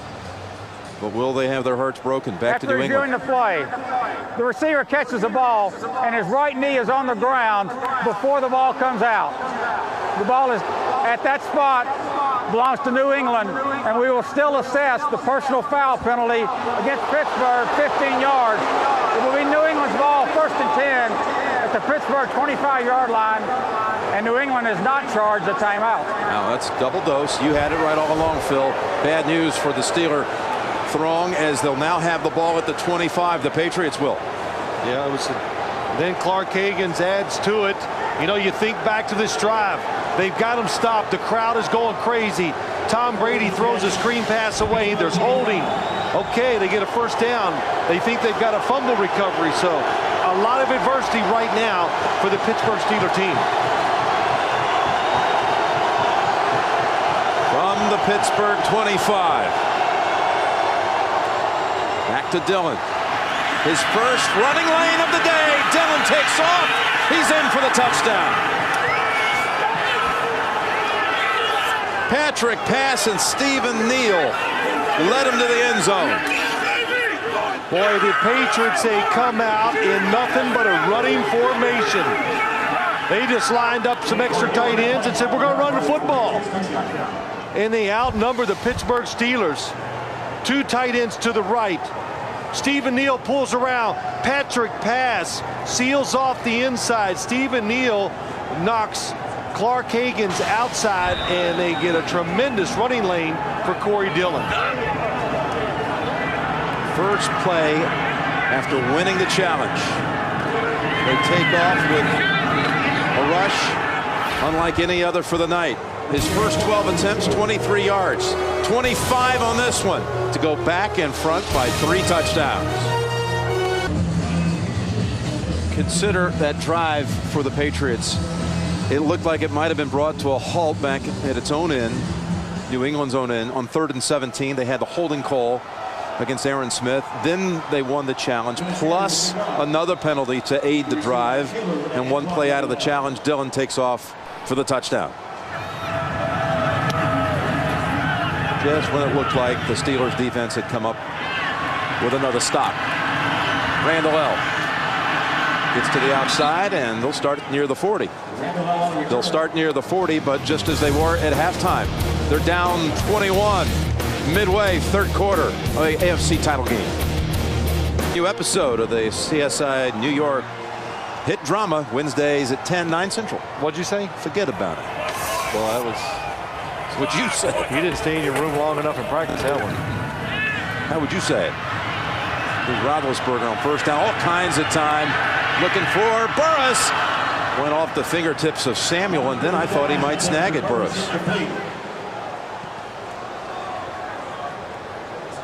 Ben Roethlisberger did so much of this early in the year, moved around the pocket, and then found the receivers deep down the field. Plexico Burris sees him scramble, run away from the defender. Excellent job, but what a job by Asante Samuel. Stops, recovers, shows a little burst of speed, and really drops an interception. He almost had an interception, remember, on the first Roethlisberger throw. Kept it up in the air long enough for Wilson to get the pick. 2nd down and 10. And that's over to Rasby, setting up 3rd and about 4.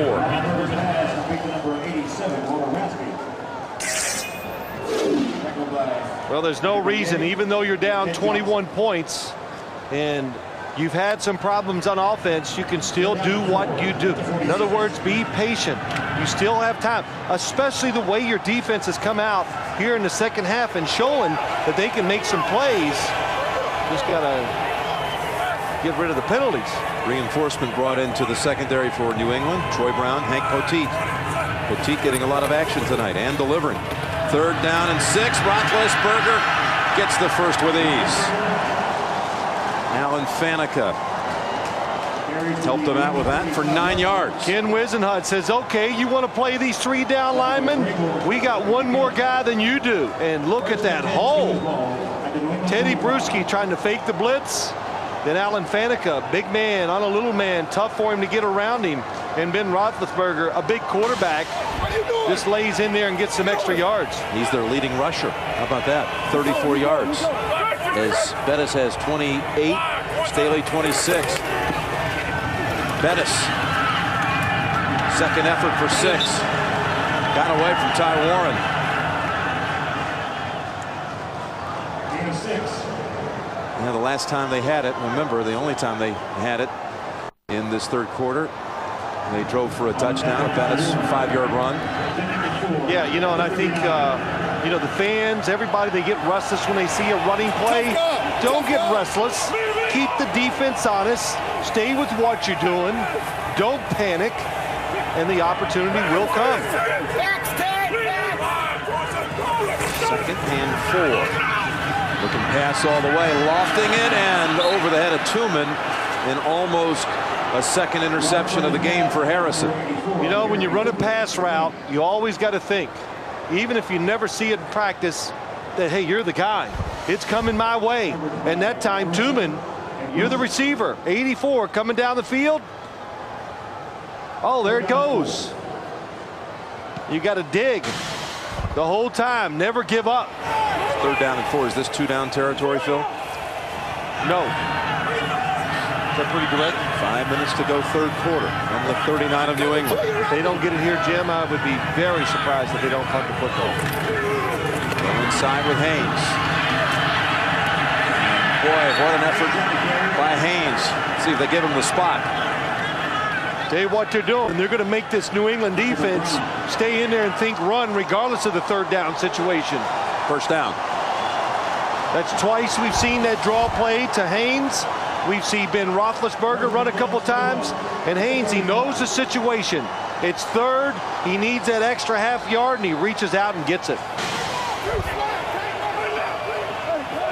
From the 35, 1st down.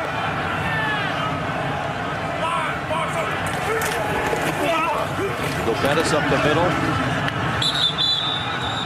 for a couple. That's it. Tuesday, you've heard about it, you've read about it. Now the Emmy Award-winning Amazing Race coming down to the wire. With only 3 episodes left, don't miss a new Amazing Race. It's Tuesday at 9, 8 Central here on CBS. Look at Bettis' numbers, 13 for 34. Well, the #1 goal, Jim, we said it many times. Stop the inside running game. They did that against Jerome Bettis.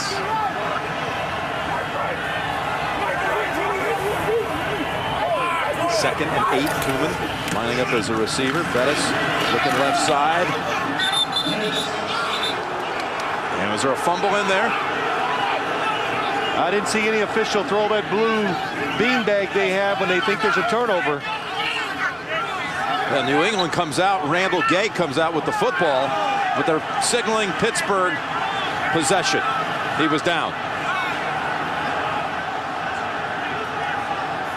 I heard the whistle blow too, so I don't even know you could if you could challenge this if the football does come out.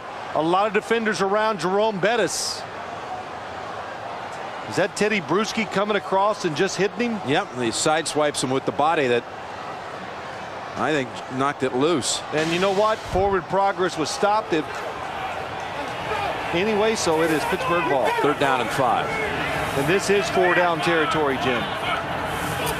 Low snap. Roethlisberger fields it. Now looking for some room. Goes back to his left. Launches it long and almost intercepted again. Asante Samuel had his hands on it again. Hines Ward was the receiver. Good job by Roethlisberger buying the time. He knows there's no pressure, nobody open, but this is the 3rd time this game we have seen a New England player. Look at Antoine Randall. He's on one side of the field, but Ben Roethlisberger is all the way across on the other. There's Plexico. That's right. You know, the defenders, they know he's there. They're letting it go because they see the quarterback is on the other side of the field. Spread it out. 4th down and 5. And a whistle.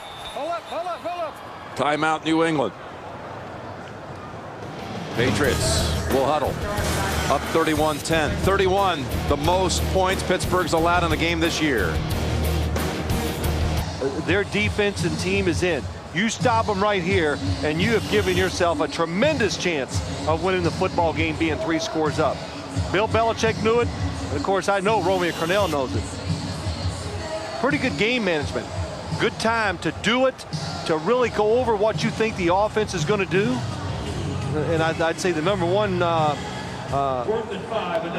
thought they gave their defense when they came to the sideline, look for the quarterback draw or the halfback draw. I don't think they'll run either this time. They'll throw it. It's the 10th play of the drive in all. 4th and 5 from the New England 30.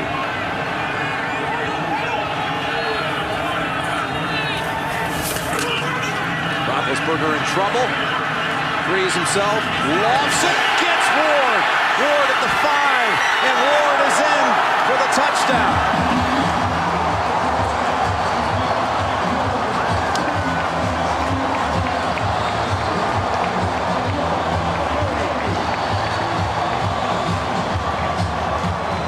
That was a spectacular play by Ben Roethlisberger. Spectacular. Getting the extra time, and the throw, it was special too. Just drops it over the top. How he found Hines Ward, I don't know. Everybody covered down the field, nowhere to run, and Hines Ward makes a late adjustment, and Roethlisberger finds him. Now 4th and 5, no less. 30-yard touchdown pass to Ward. Reed with the extra point. 2 possessions in the second half for Pittsburgh and 2 touchdowns. I tell you too, what was impressive, Roethlisberger does not panic. He knows the situation.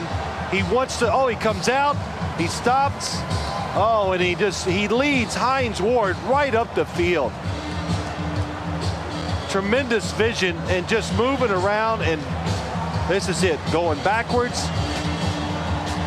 Watch Lee Mays. Bruschi just can't get there. Look at Lee Mays sealing it off too from Hank Poteet. Roethlisberger gaining confidence in the 3rd quarter. Well, you know, the place he first took over the starting job, and that's what got everybody so excited here in Pittsburgh, the players and coaches, his ability to make something happen when it's not there. But of late, it's kind of backfired on him, and that will happen. It's such a fine line between taking a chance and finding disaster. But that time, he needed to take a chance, and he made it happen. You saw Hines Ward, 5 touchdowns in 4 his last 4 playoff games. One last week against the Jets, another one today. So 2:35 to go, 3rd quarter, and the margin is 14.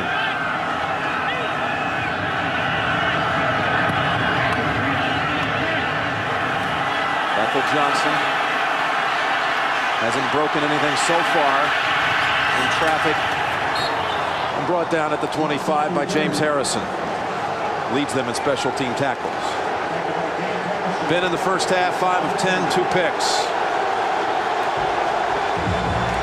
I tell you what, the situation he was in, the way the first half ended, for him to come back and play the way he has so far in the second half, that tells you a lot about him. That's what Coach Cowher said too about the way he has responded at times this year when things were going the wrong way. You know, Bill Cowher said, I think he's a little nervous this week. That's good. He's worried about not holding his end up, but in the second half he has done it. And Dillon with Porter on his back after a gain of 3. Corey Dillon, when he was traded to the Patriots, well, before he was traded, they went through this whole interview process, Scott Pioli, Bill Belichick, and they made a phone call to Dick LeBeau and said, hey, we need your counsel. What about Corey? Good guy, bad guy? You coached him for 3 years. Gave him a good report, and now he goes against him. Said he was a good guy. The Patriots checked it out. Corey Dillon he has spoken out a few times down in Cincinnati, and that's one of the reasons why. That and Rudy Johnson, the fact that they have another good running back, made it easier to trade him. 2nd and 7. Nothing this time, and it's Porter for the 2nd straight play by the ankles. Joey Porter. Well, this Steeler defense, they know the Patriots want to slow it down. What a move on the inside by Joey Porter, getting right around Daniel Graham and making the sack behind the tackle behind the line of scrimmage. Dillon, numbers average-wise, not big, but one big gallop, 25-yarder for a touchdown. Now 4 receivers, make it 5. 5 receivers on 3rd and 7. Kevin Falk is split wide.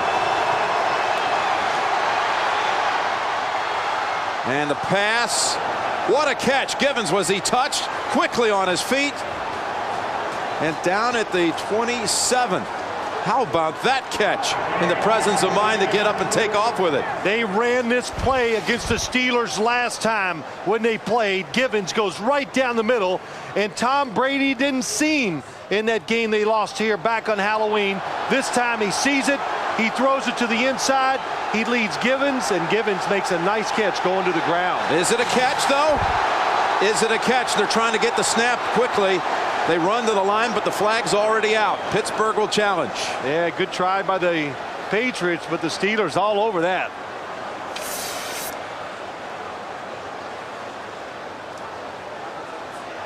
Pittsburgh is challenging the ruling on the field. There's a catch, and the receiver was not down by contact. Well, that's another issue. Was it a catch? Was he down by contact? If it was indeed a catch. And both are reviewable. There's the football, the hands, arms underneath. That is going to be taken away. That ball was pinned against the ground.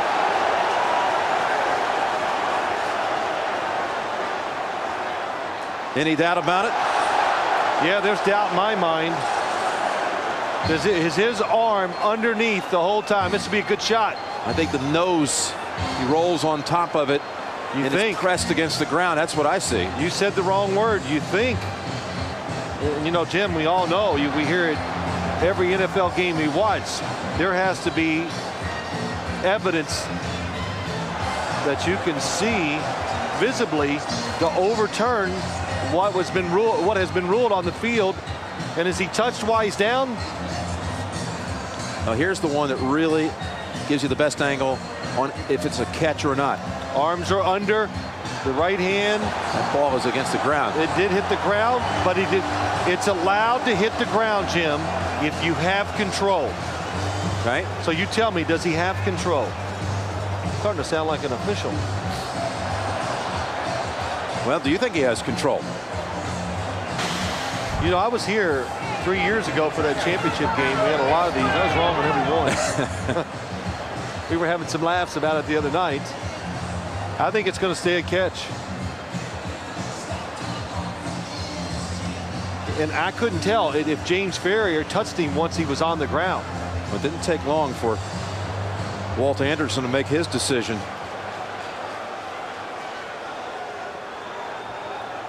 After reviewing the play, the receiver did not have control of the ball and he hit the ground. It's incomplete.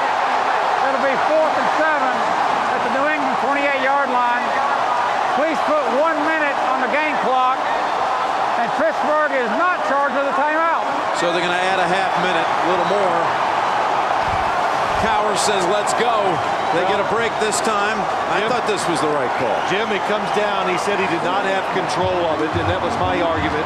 It looks like the ball is not moving, that he did have control, but Walt Anderson makes the call. So instead of being again deep in Pittsburgh territory with the catch and then the run after the catch, instead they bring out Miller, who has struggled on 2 punts in this direction, including one that measured only 27 yards. Set up the Steelers field goal in the first quarter. No pressure. Not a good boot this time. Drives Randall L back to the 23. Waits for some support. Gets it. Going outside. Dexter Reed has the angle on him and bumps him out.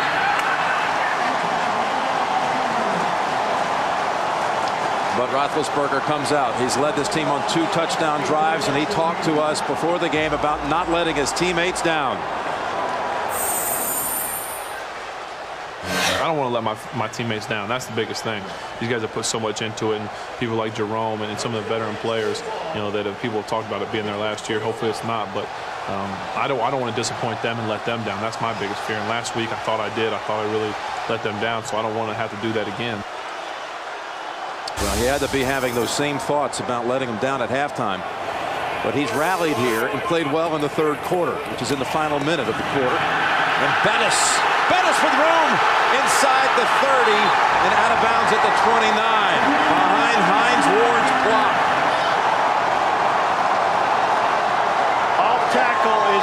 Steelers are having success when they run the football. That time they changed the formation around. Jerome Bettis comes to the left side. Hines Ward getting a block down the field. And Jerome Bettis, even though he's a power runner, still has those nifty feet and the speed that allows him to get outside every once in a while. Rodney Harrison, number 37, was chasing him. Watch him. He's shaken up. Harrison is at the end of this. Oh, he gets hit by his own man, Eugene Wilson.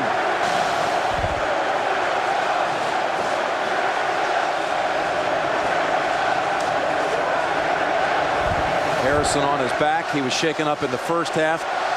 Set out a few plays, recovered, came back, had the pick and the run back for a score.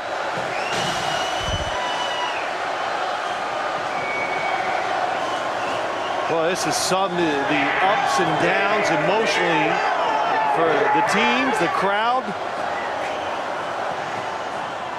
The fourth down play by the Steelers a few minutes ago. That's right. They withstand a challenge or have a challenge and they win it. Rodney Harrison is sitting up, which is a good sign.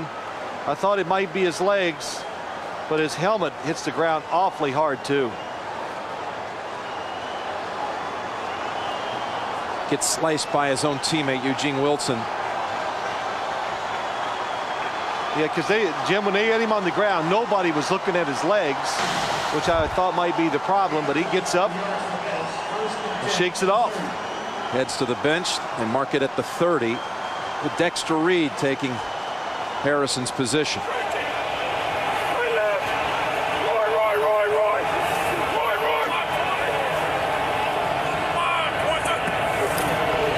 First down play action. Got him wide open. There he is. Ward again at the 10. Ward dives. They say he's out at the 4.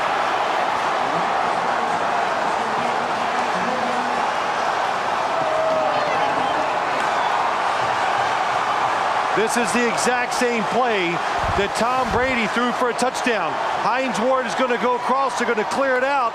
The Patriots cover the deep receiver and watch the receiver going across the field. Nobody is there. Top of your screen for Hines Ward.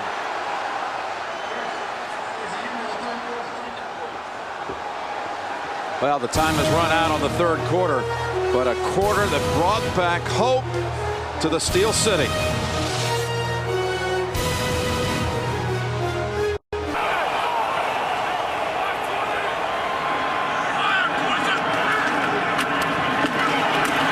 Bettis hammered at the 3. Eugene Wilson, Teddy Johnson. Well, the Steelers, they're doing now what they set out to do at the start of this game. Run the football hard and then pick up some key third downs, which we've seen them do here in the second half, and a fourth down. And then when you throw the play action pass, go down the field. The Patriots, they were afraid of this receiving core, the speed and the size, so they're giving them respect. That's why those mid-range throws have been open for Ben Roethlisberger. Got that size on the outside to the left. They're looking that way on 2nd and goal, and Burris can't hold on. You know, I remember Burris telling us a couple times this year, just throw it high enough. I'll come down with it. He's got the size advantage and the leaping ability, but this time he had his man boxed out, but look, reaching around Asante Samuel. They did this the first time they played. They got the touchdown. I did not like the play call. It's too risky. There's too many other options. Run the football, move the quarterback, run the draw, run a play where you can pick a defender. But to lob it up is too risky, I think, for all the success you've had on doing other things on offense. It's 3rd and goal, and Bettis driving, but only managing a yard. Rodney Harrison back in on that play. Comes in and makes the hit. 4th down, 4th and goal from about the 2. Interesting call here, and Bill Cowher is making the right decision. He's going to kick a field goal. Yep. Going field goal. He's bringing out Reed. This is the right decision, you say? I think it is. It's if you go for it, Jim, it's too risky. It's 2 yards. If it was 1, you open up lots of options. Now you can get it to an 11-point lead. It's still a field goal, a touchdown, 2-point conversion. keep the momentum going on your side. For 20 yards, 3 points added. The crowd is booing. It's a tough decision, but Bill Cowher made the right one.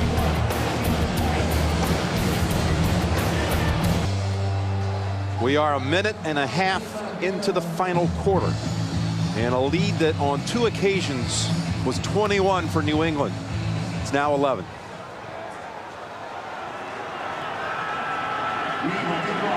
New England's got to show that they can come out and pick up some first downs and just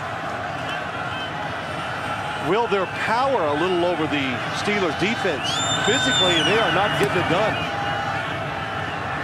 Driving kick, and Bethel Johnson has no problem fielding it. It's going outside. Gets a block from Cherry. And then ridden down by Coakley, 39-yard line. Tonight after the game, the countdown is on to start one of TV's most gripping and original new crime-solving dramas to come around in a long time. Stick around right after the game for the premiere of Numbers right here on CBS. Well, how about from Pittsburgh's end not forcing a takeaway in this game, and right on track with what the Patriots do in the postseason. They have not turned it over in 7 quarters, not once. Troy Brown is in on offense. First down, Brady. He hits Brown, and it looks like he has the first down yardage. Troy Brown now on offense. Jim, we talked to him yesterday, and what did he say? I'm running out of gas. But he did say it's probably the most fun I've had in my 12 years in the NFL, doing it all. Yeah, he has. Playing defense, it's been such a surprise. It's been so hard for him. Troy Brown, and he's playing some receiver. He returns punts. Kind of tipped his hand how versatile he can be 3 years ago in the AFC title game here. Again, he had 8 catches over 100 yards, punt return touchdown. Dillon still having a hard time, except the one occasion, finding any room. Only a yard.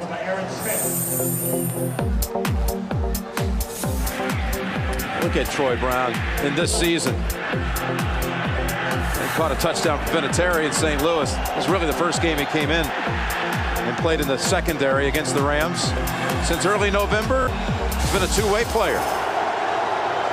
And I think he told us, he says, I was hoping those defensive backs were going to get healthy so I could get off the defensive side, but it didn't happen. Second down 9 from midfield. And this will be a 3rd down situation on the way. Deion Branch.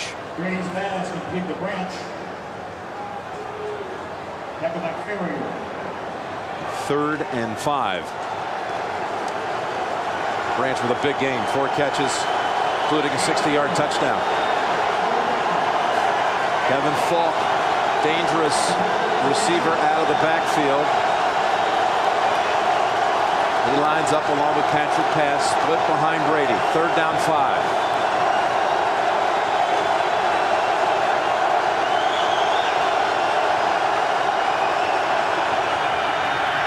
Brady looks left, goes middle, hits his target. Gibbons breaks free, fumbles, and falls on it.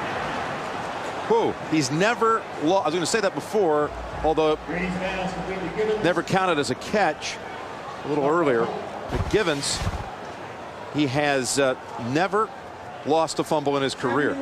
What a job by Tom Brady, hanging in the pocket, looking to his left, nobody there. David Gibbons came in and stopped completely, then took off again. It was designed to be that way. Tom Brady knew he was the last resort to complete a pass, and he found him. Gibbons had that catch where they said the knee was down before the fumble, and it's Dillon with a forceful effort for 6. Matt Light, Stephen Neal helping up the middle. And again, a reminder, February 13th, the Pro Bowl from Hawaii. Brady, Hines Ward, James Ferrier, Peyton Manning, Donovan McNabb. Just a few of the names who will be on hand for the Pro Bowl February 13th. Look what the Patriots have done on this drive. This is a good pressure-packed drive by the offense. A few runs, couple passes, 2 first downs. It's Kevin Falk behind Brady, not Dillon. 2nd down and 4. And it's Falk. Falk. Good piece of running.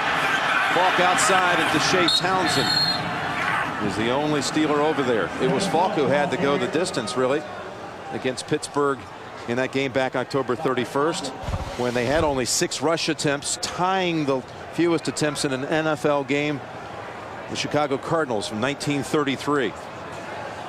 And only 5 yards they gained. James Ferrier, he's inside. He's got to find a way to make some stops. He can't do it.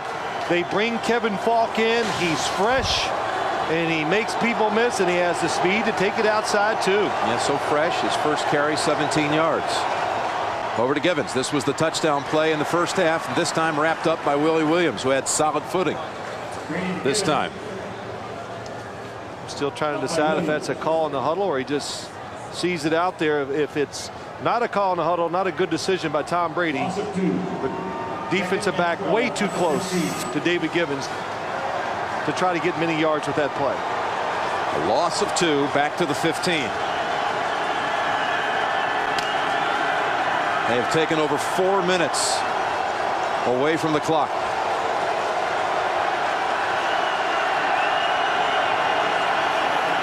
Second down, 12. Dillon back in. And 3rd and about 9 coming up. And into Larry Foote. And another significant moment in this game coming. It is, and you know, the Patriots, they learned something from the last game, Jim, when they played here. You said it, 5 rushing yards total for the whole game. They got behind and they just got to throw in the football. Charlie Weiss, he knows, hard to make a living doing that against this Pittsburgh Steelers defense. They have been patient with the running game today, and that has enabled Tom Brady to get some extra time when they do throw the football. 3rd down, 9. Coming after Brady, throws to the end zone, batted away. Townsend tipped it. Going for David Givens. And pressure, Clark Higgins. Well, when it's a big moment in the game and you have a nickname and it's Blitzburg, what are you going to do? You're going to come after the quarterback. That's what you do. That's what you're good at. And excellent job by Deshae Townsend on the outside. Vinatieri, good from 48. Early in the game, this try 31 yards. Lonnie Paxton to snap it. Miller on the hold. The kick. Ooh, that grazed the upright. Did it not? No. Okay. Left side anyway. There you go. I saw something. All right. It's good. And the lead is 14. You know what the score was when we were here back on Halloween? I do. Exactly the same, but in the other order. They have flipped it 34-20 with New England on top in this one. That was a 5.5-minute drive leading to the field goal. Randall L. And a good hit. Robbie Abdullah underneath that pile made the first contact. Roethlisberger comes back out looking for another drive. More than just a show. It's like you, Phil. It's a phenomenon. So how will TV's #1 drama top itself? Just wait till you see. Don't miss CSI Thursdays at 9/8 Central.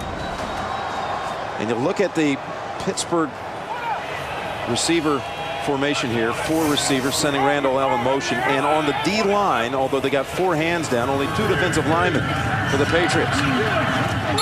That drive by the Patriots offense, what it did, it forced the Steelers into a hurry-up offense.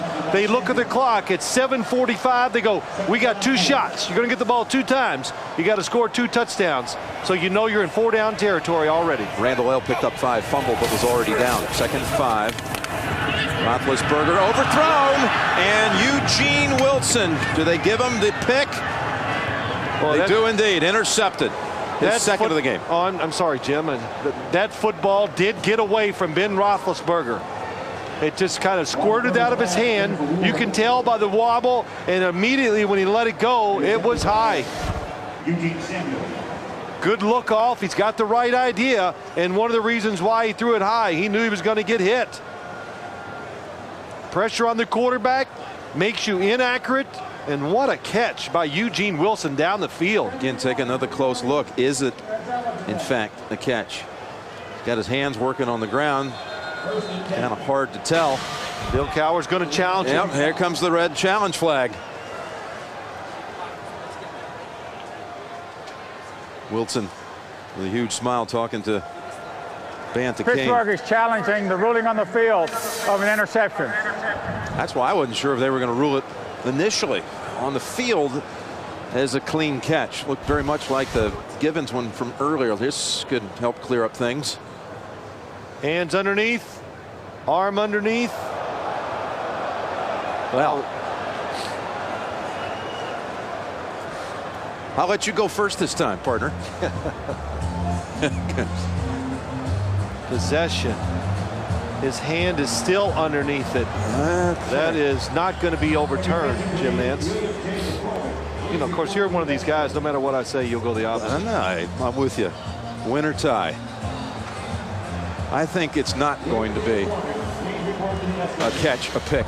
Did you see some on that replay? I did. Did you see it? No, I did not see it. That last one to me looked like there was something there happening between the ground and the ball. You leaned that big head right in front of me. How can I see through it? All right, I'll step aside. There you go. Thank you. Look at this one. All right, you show me. Arm is underneath. His left hand stays underneath the football the whole time. Hold on. Talk to me now. I couldn't tell. This is a great view here. Look at that left hand. Okay, now look at the football.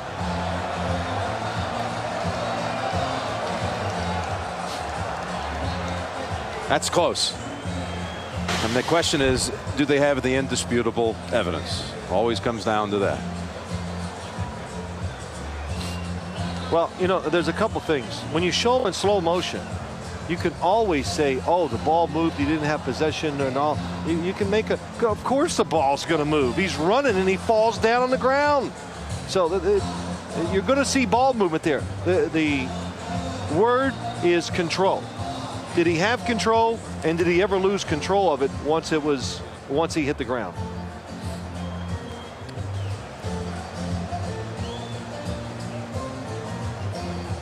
So I see that. Let's look at it regular speed and see what it looks like.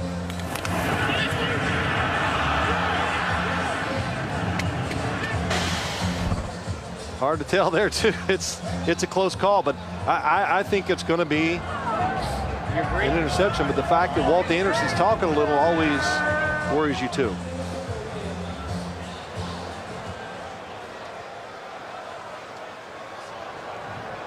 After reviewing the play, the ruling on the field stands. It is an interception. Pittsburgh is charged with its first timeout. Well, there you go. He saw what you saw. And now Bill Belichick in 3 AFC title games has 14 takeaways. Look at that. 4 when they were here in 01. 6 against the Colts last season. Look at this game today, Jim. Because the Steelers have they've done a lot of good things on both sides of the football, but every single time there has been an opportunity to make a big play, the receivers came down with it. Tom Brady made a terrific throw. They get a chance to make the interceptions. They get it done. It's unbelievable. And you can't say enough about that last series, too, where they had it for 5.5 minutes. 3-yard gain for Corey Dillon. And we'll see, I would think, a heavy dose of Dillon. You've got to stop them in 3 plays. If you do and they punt the football, you still can get 2 possessions in the game that gives you a chance to tie it up. So Tom Brady, you know, one thing he has not done today, he has not used the snap count. The crowd is low. This is when a quarterback, you get up there, you go on a hard count, the defense is anxious, you can get 5 yards. 2nd down and 7. To Dillon. Met after a 1-yard run by Aaron Smith. And let's go quickly to Bonnie. Jim, with the interception ruling standing, Jerome Bettis slouched on the bench, having to deal with the fact that this could very well be his last NFL game. Bettis has not spoken with anybody about this, but conceded to me before the game he is seriously contemplating retirement. Not a decision, however, he'll make until later in the offseason because he doesn't want the emotion of winning or losing to come into play. Was never healthy last year. Bonnie came back this year because he wanted to make another run at a Super Bowl. Never been there. 5th all-time rusher. Kevin Falk next to Brady. And Troy Brown in motion. Stutter step goes back the other way. Heat on Brady. Throws it. Got it. At the 33-yard line. Complete to David Gibbons. Well, I was wrong about the running play, and then Tom Brady moves out of the pocket and just makes a beautiful throw down the field. 3 receivers to the right. Gibbons finds that open seam in the defense. What a throw by Tom Brady. You know, Jim, we talked to Tom Brady last night, and I talked about in the opening. He came into the league undersized, not strong enough. He worked really hard that first year. Got a chance to take over the team in the second year, and it's just progressed mentally and physically for 4 straight years. Corey Dillon for 1 yard. Lineup tomorrow night. CBS Monday. Still standing. Listen up. Everybody loves Raymond 2.5 Men and CSI Miami and the Late Show David Letterman here on CBS. You know, you go back to Tom Brady. What did Bill Belichick say back in that draft when he took him? They had 2 quarterbacks marked. Yep, on the board too. They really had a hard time with that decision. Yep, Tom Brady and Tim Rattay. And how about that? So Tim Rattay's home going, really? Yeah, he just found it out. I guarantee. They said Rattay played like a spread offense. More productive in college. Yep, Brady, you know, played the antithesis of that. And here it's back to Dillon. And he's driving inside the 30 to the 27. Again, a 6th round pick. It's been talked about so many times. The 199th selection. And working on going here with 5 minutes to go to 8-0 in the postseason as a starter. The longest ever win streak in the postseason by a quarterback in history. Bart Starr with 9 consecutive postseason wins. And 3 at the 27. And if he wins here, you know where you could get number 9, where he's already in the promised land, 2 MVPs. There it is. Kevin Falk, the single back, 3rd down 3. It's Falk and stop short. There he is.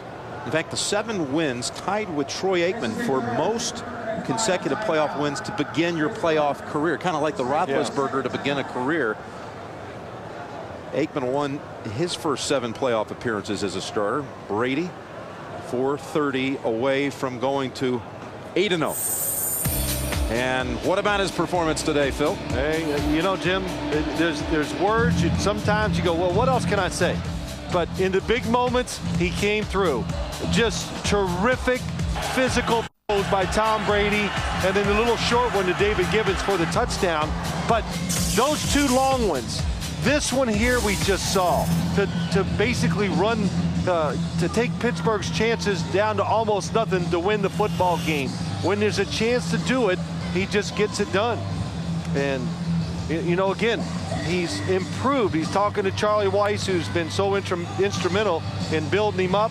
But Tom Brady physically, that's what's really impressed me so much over the years. So you see Brady has a little talk on the sideline after Pittsburgh used its last timeout. Brady and the Patriots are going to go for it. Now, this would have been, if they brought out Vinatieri, about a 43-yard try, which would have put them up 17-3 scores. But instead, they're going for it. For the knockout yard. Hochstein lined up as the fullback. Lead block for Falk. And let's see where they spot it. Brady thinks he has it. Gibbons signals first down, but not so fast. Bill's going to peer down the line. Looked like he had it. Holstein leading the way at fullback. We saw him last week. Very agile and moves around just like a fullback. A lineman who comes in, number 71. Don't get in his way. Not able to find anybody that time. It is a first down with 4:24 to go and the Steelers out of timeouts. Jim, you said it. They're going for it on 4th down just to end the game, and that is a really good job by Falk, just keeping his feet and getting that extra half yard to get the first down. Just churning and churning as they go with Falk instead of Dillon, interestingly. It is interesting. Off tackle, Kevin Falk has been more productive. One more thing as you look at the numbers, Brady without an interception, Roethlisberger 3 times going the other way. Brady has the lowest interception percentage in NFL playoff history. Only 3 times has he been picked in his career in 271 postseason throws. Dillon back in, spinning, banging bodies for about 3. Brady is first in that category. Bart Starr second, and third lowest percentage, Phil Simms. Thank you, Jim.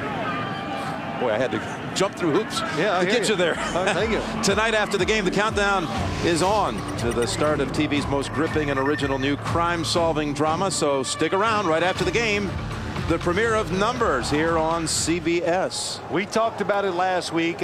We cover all these teams and all these years, but I have never been around a team that just never seems to break ranks. No player ever speaks out. Nobody showboats. Nobody cries about lack of playing time, that he's not happy with what's going on. Nobody. It just doesn't happen. And the one thing Bill Belichick does that I really like, and more coaches around the league I think are going to start doing, they make everybody find his role and participate in the game. They play everybody on the roster every week. As he would say, I have no ERWs. And those are eat, ride, and watch the game. None of those on his football team.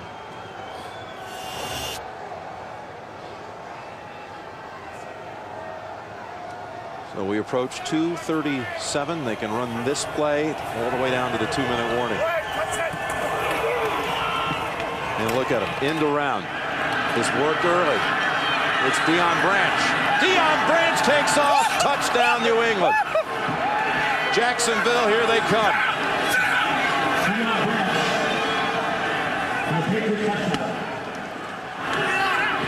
Well, you know, when you get a chance, Armin Katayan said it, you know, you can't be afraid to take a chance. This one is a little risky. The Steelers overplaying. Deion Branch in the open field. Chris Hope has no chance. Too fast, too quick, finds the end zone. Deion Branch, 60-yard touchdown reception. First quarter, fourth quarter, 23-yard run for another score. 41 points on the board for New England. And what did Bill Belichick say before the game to Armin Katayan? In the biggest games, we've played our best. Score, 31-10.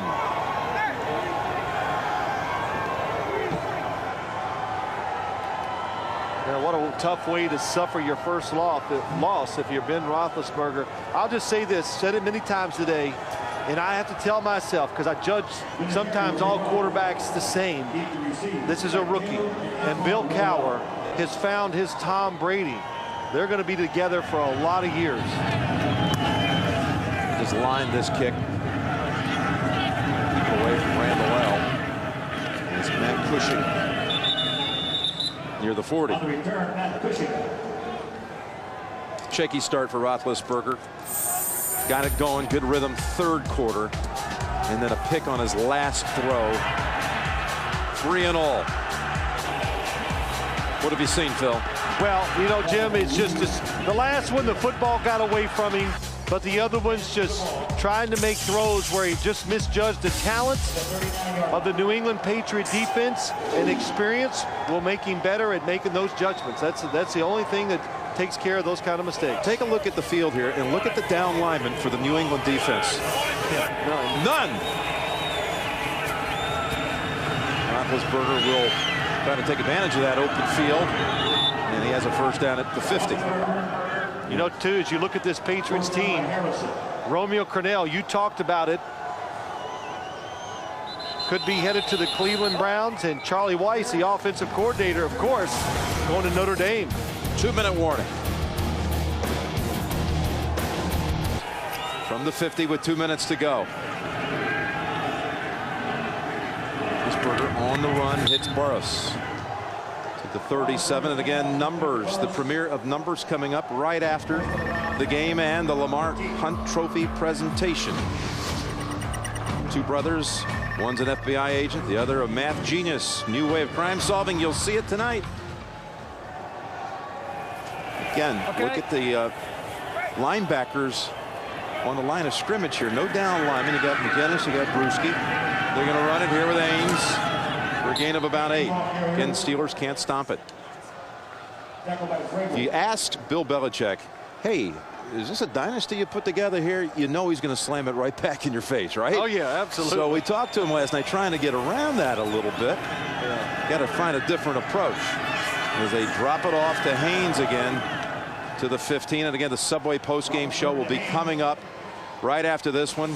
Greg will be down on the field for the AFC Trophy presentation, the Lamar Hunt Trophy, and Joe Namath will be involved in that. And that's coming up. Subway postgame show. Back to Haynes. Down to the 7. So I say to Belichick, in your 30-year time in the league in some capacity, what dynasties have you seen? I wanted to see how he defined them. First team he mentioned, Dallas in the 90s. A team that won 3 out of 4. And Belichick, by the way, calls a timeout here. He calls the timeout. But he first said Dallas. Vince Lombardi, 9-1 career postseason record. That was the Legends record. And Belichick, if he can close out the last 56 seconds, will join Lombardi at 9-1 and then look to pass him and collect the 3rd Lombardi trophy in Jacksonville. But wasn't that interesting that he did yes. in that way, in that fashion, define what he thinks a dynasty is? Well, what he defined as a dynasty, Jim, is what we're trying to say here is that what he is doing, if they go on and win the Super Bowl, would put the New England Patriots in that same group. It'd be 3 out of 4, just like Dallas. Exactly. Of course, he said 70 Steelers. And that was another one. We all know about the Steel Curtain. And touchdown pass to Burris with 52 seconds left. Hank Poteet tried to cover him.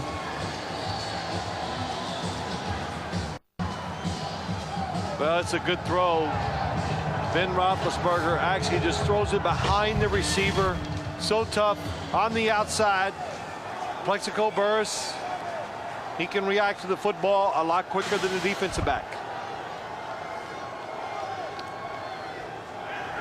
Burris with his 3rd catch. This one goes for a touchdown. He had told us he didn't want that 2 or 3 catch kind of a day. He was wanting to get way more involved in this one. Thought he would. And they all want to get more involved, but in this case he had some specific numbers in mind. It's been a great season being with you, Phil. A lot of fun. Enjoyed the football, and today we saw 2 terrific teams, but the Patriots just took advantage of their opportunities, and their experience is one of the big reasons why they've won this football game. You know, how about a thanks and a nod to our great team. Executive producers of the NFL on CBS, Sean McManus and Tony Petiti. Coordinating producer of the NFL on CBS, and today's game produced by Lance Barrow. Right. Right. Heading to Phoenix and Pebble Beach. He's doing okay.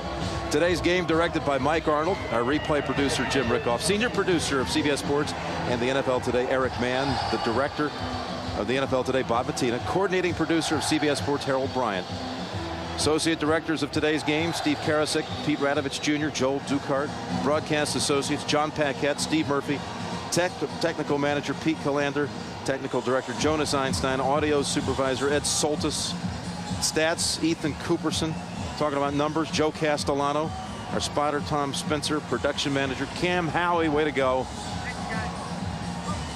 Rob Flores, Kevin McHale up here looking after us in the booth, Jimmy Hatter down on the field,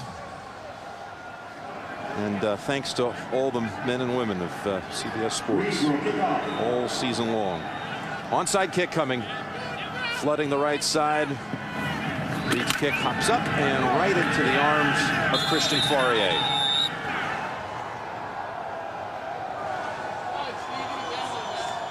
Bill Cowher dropped to 1-4 in championship games at home.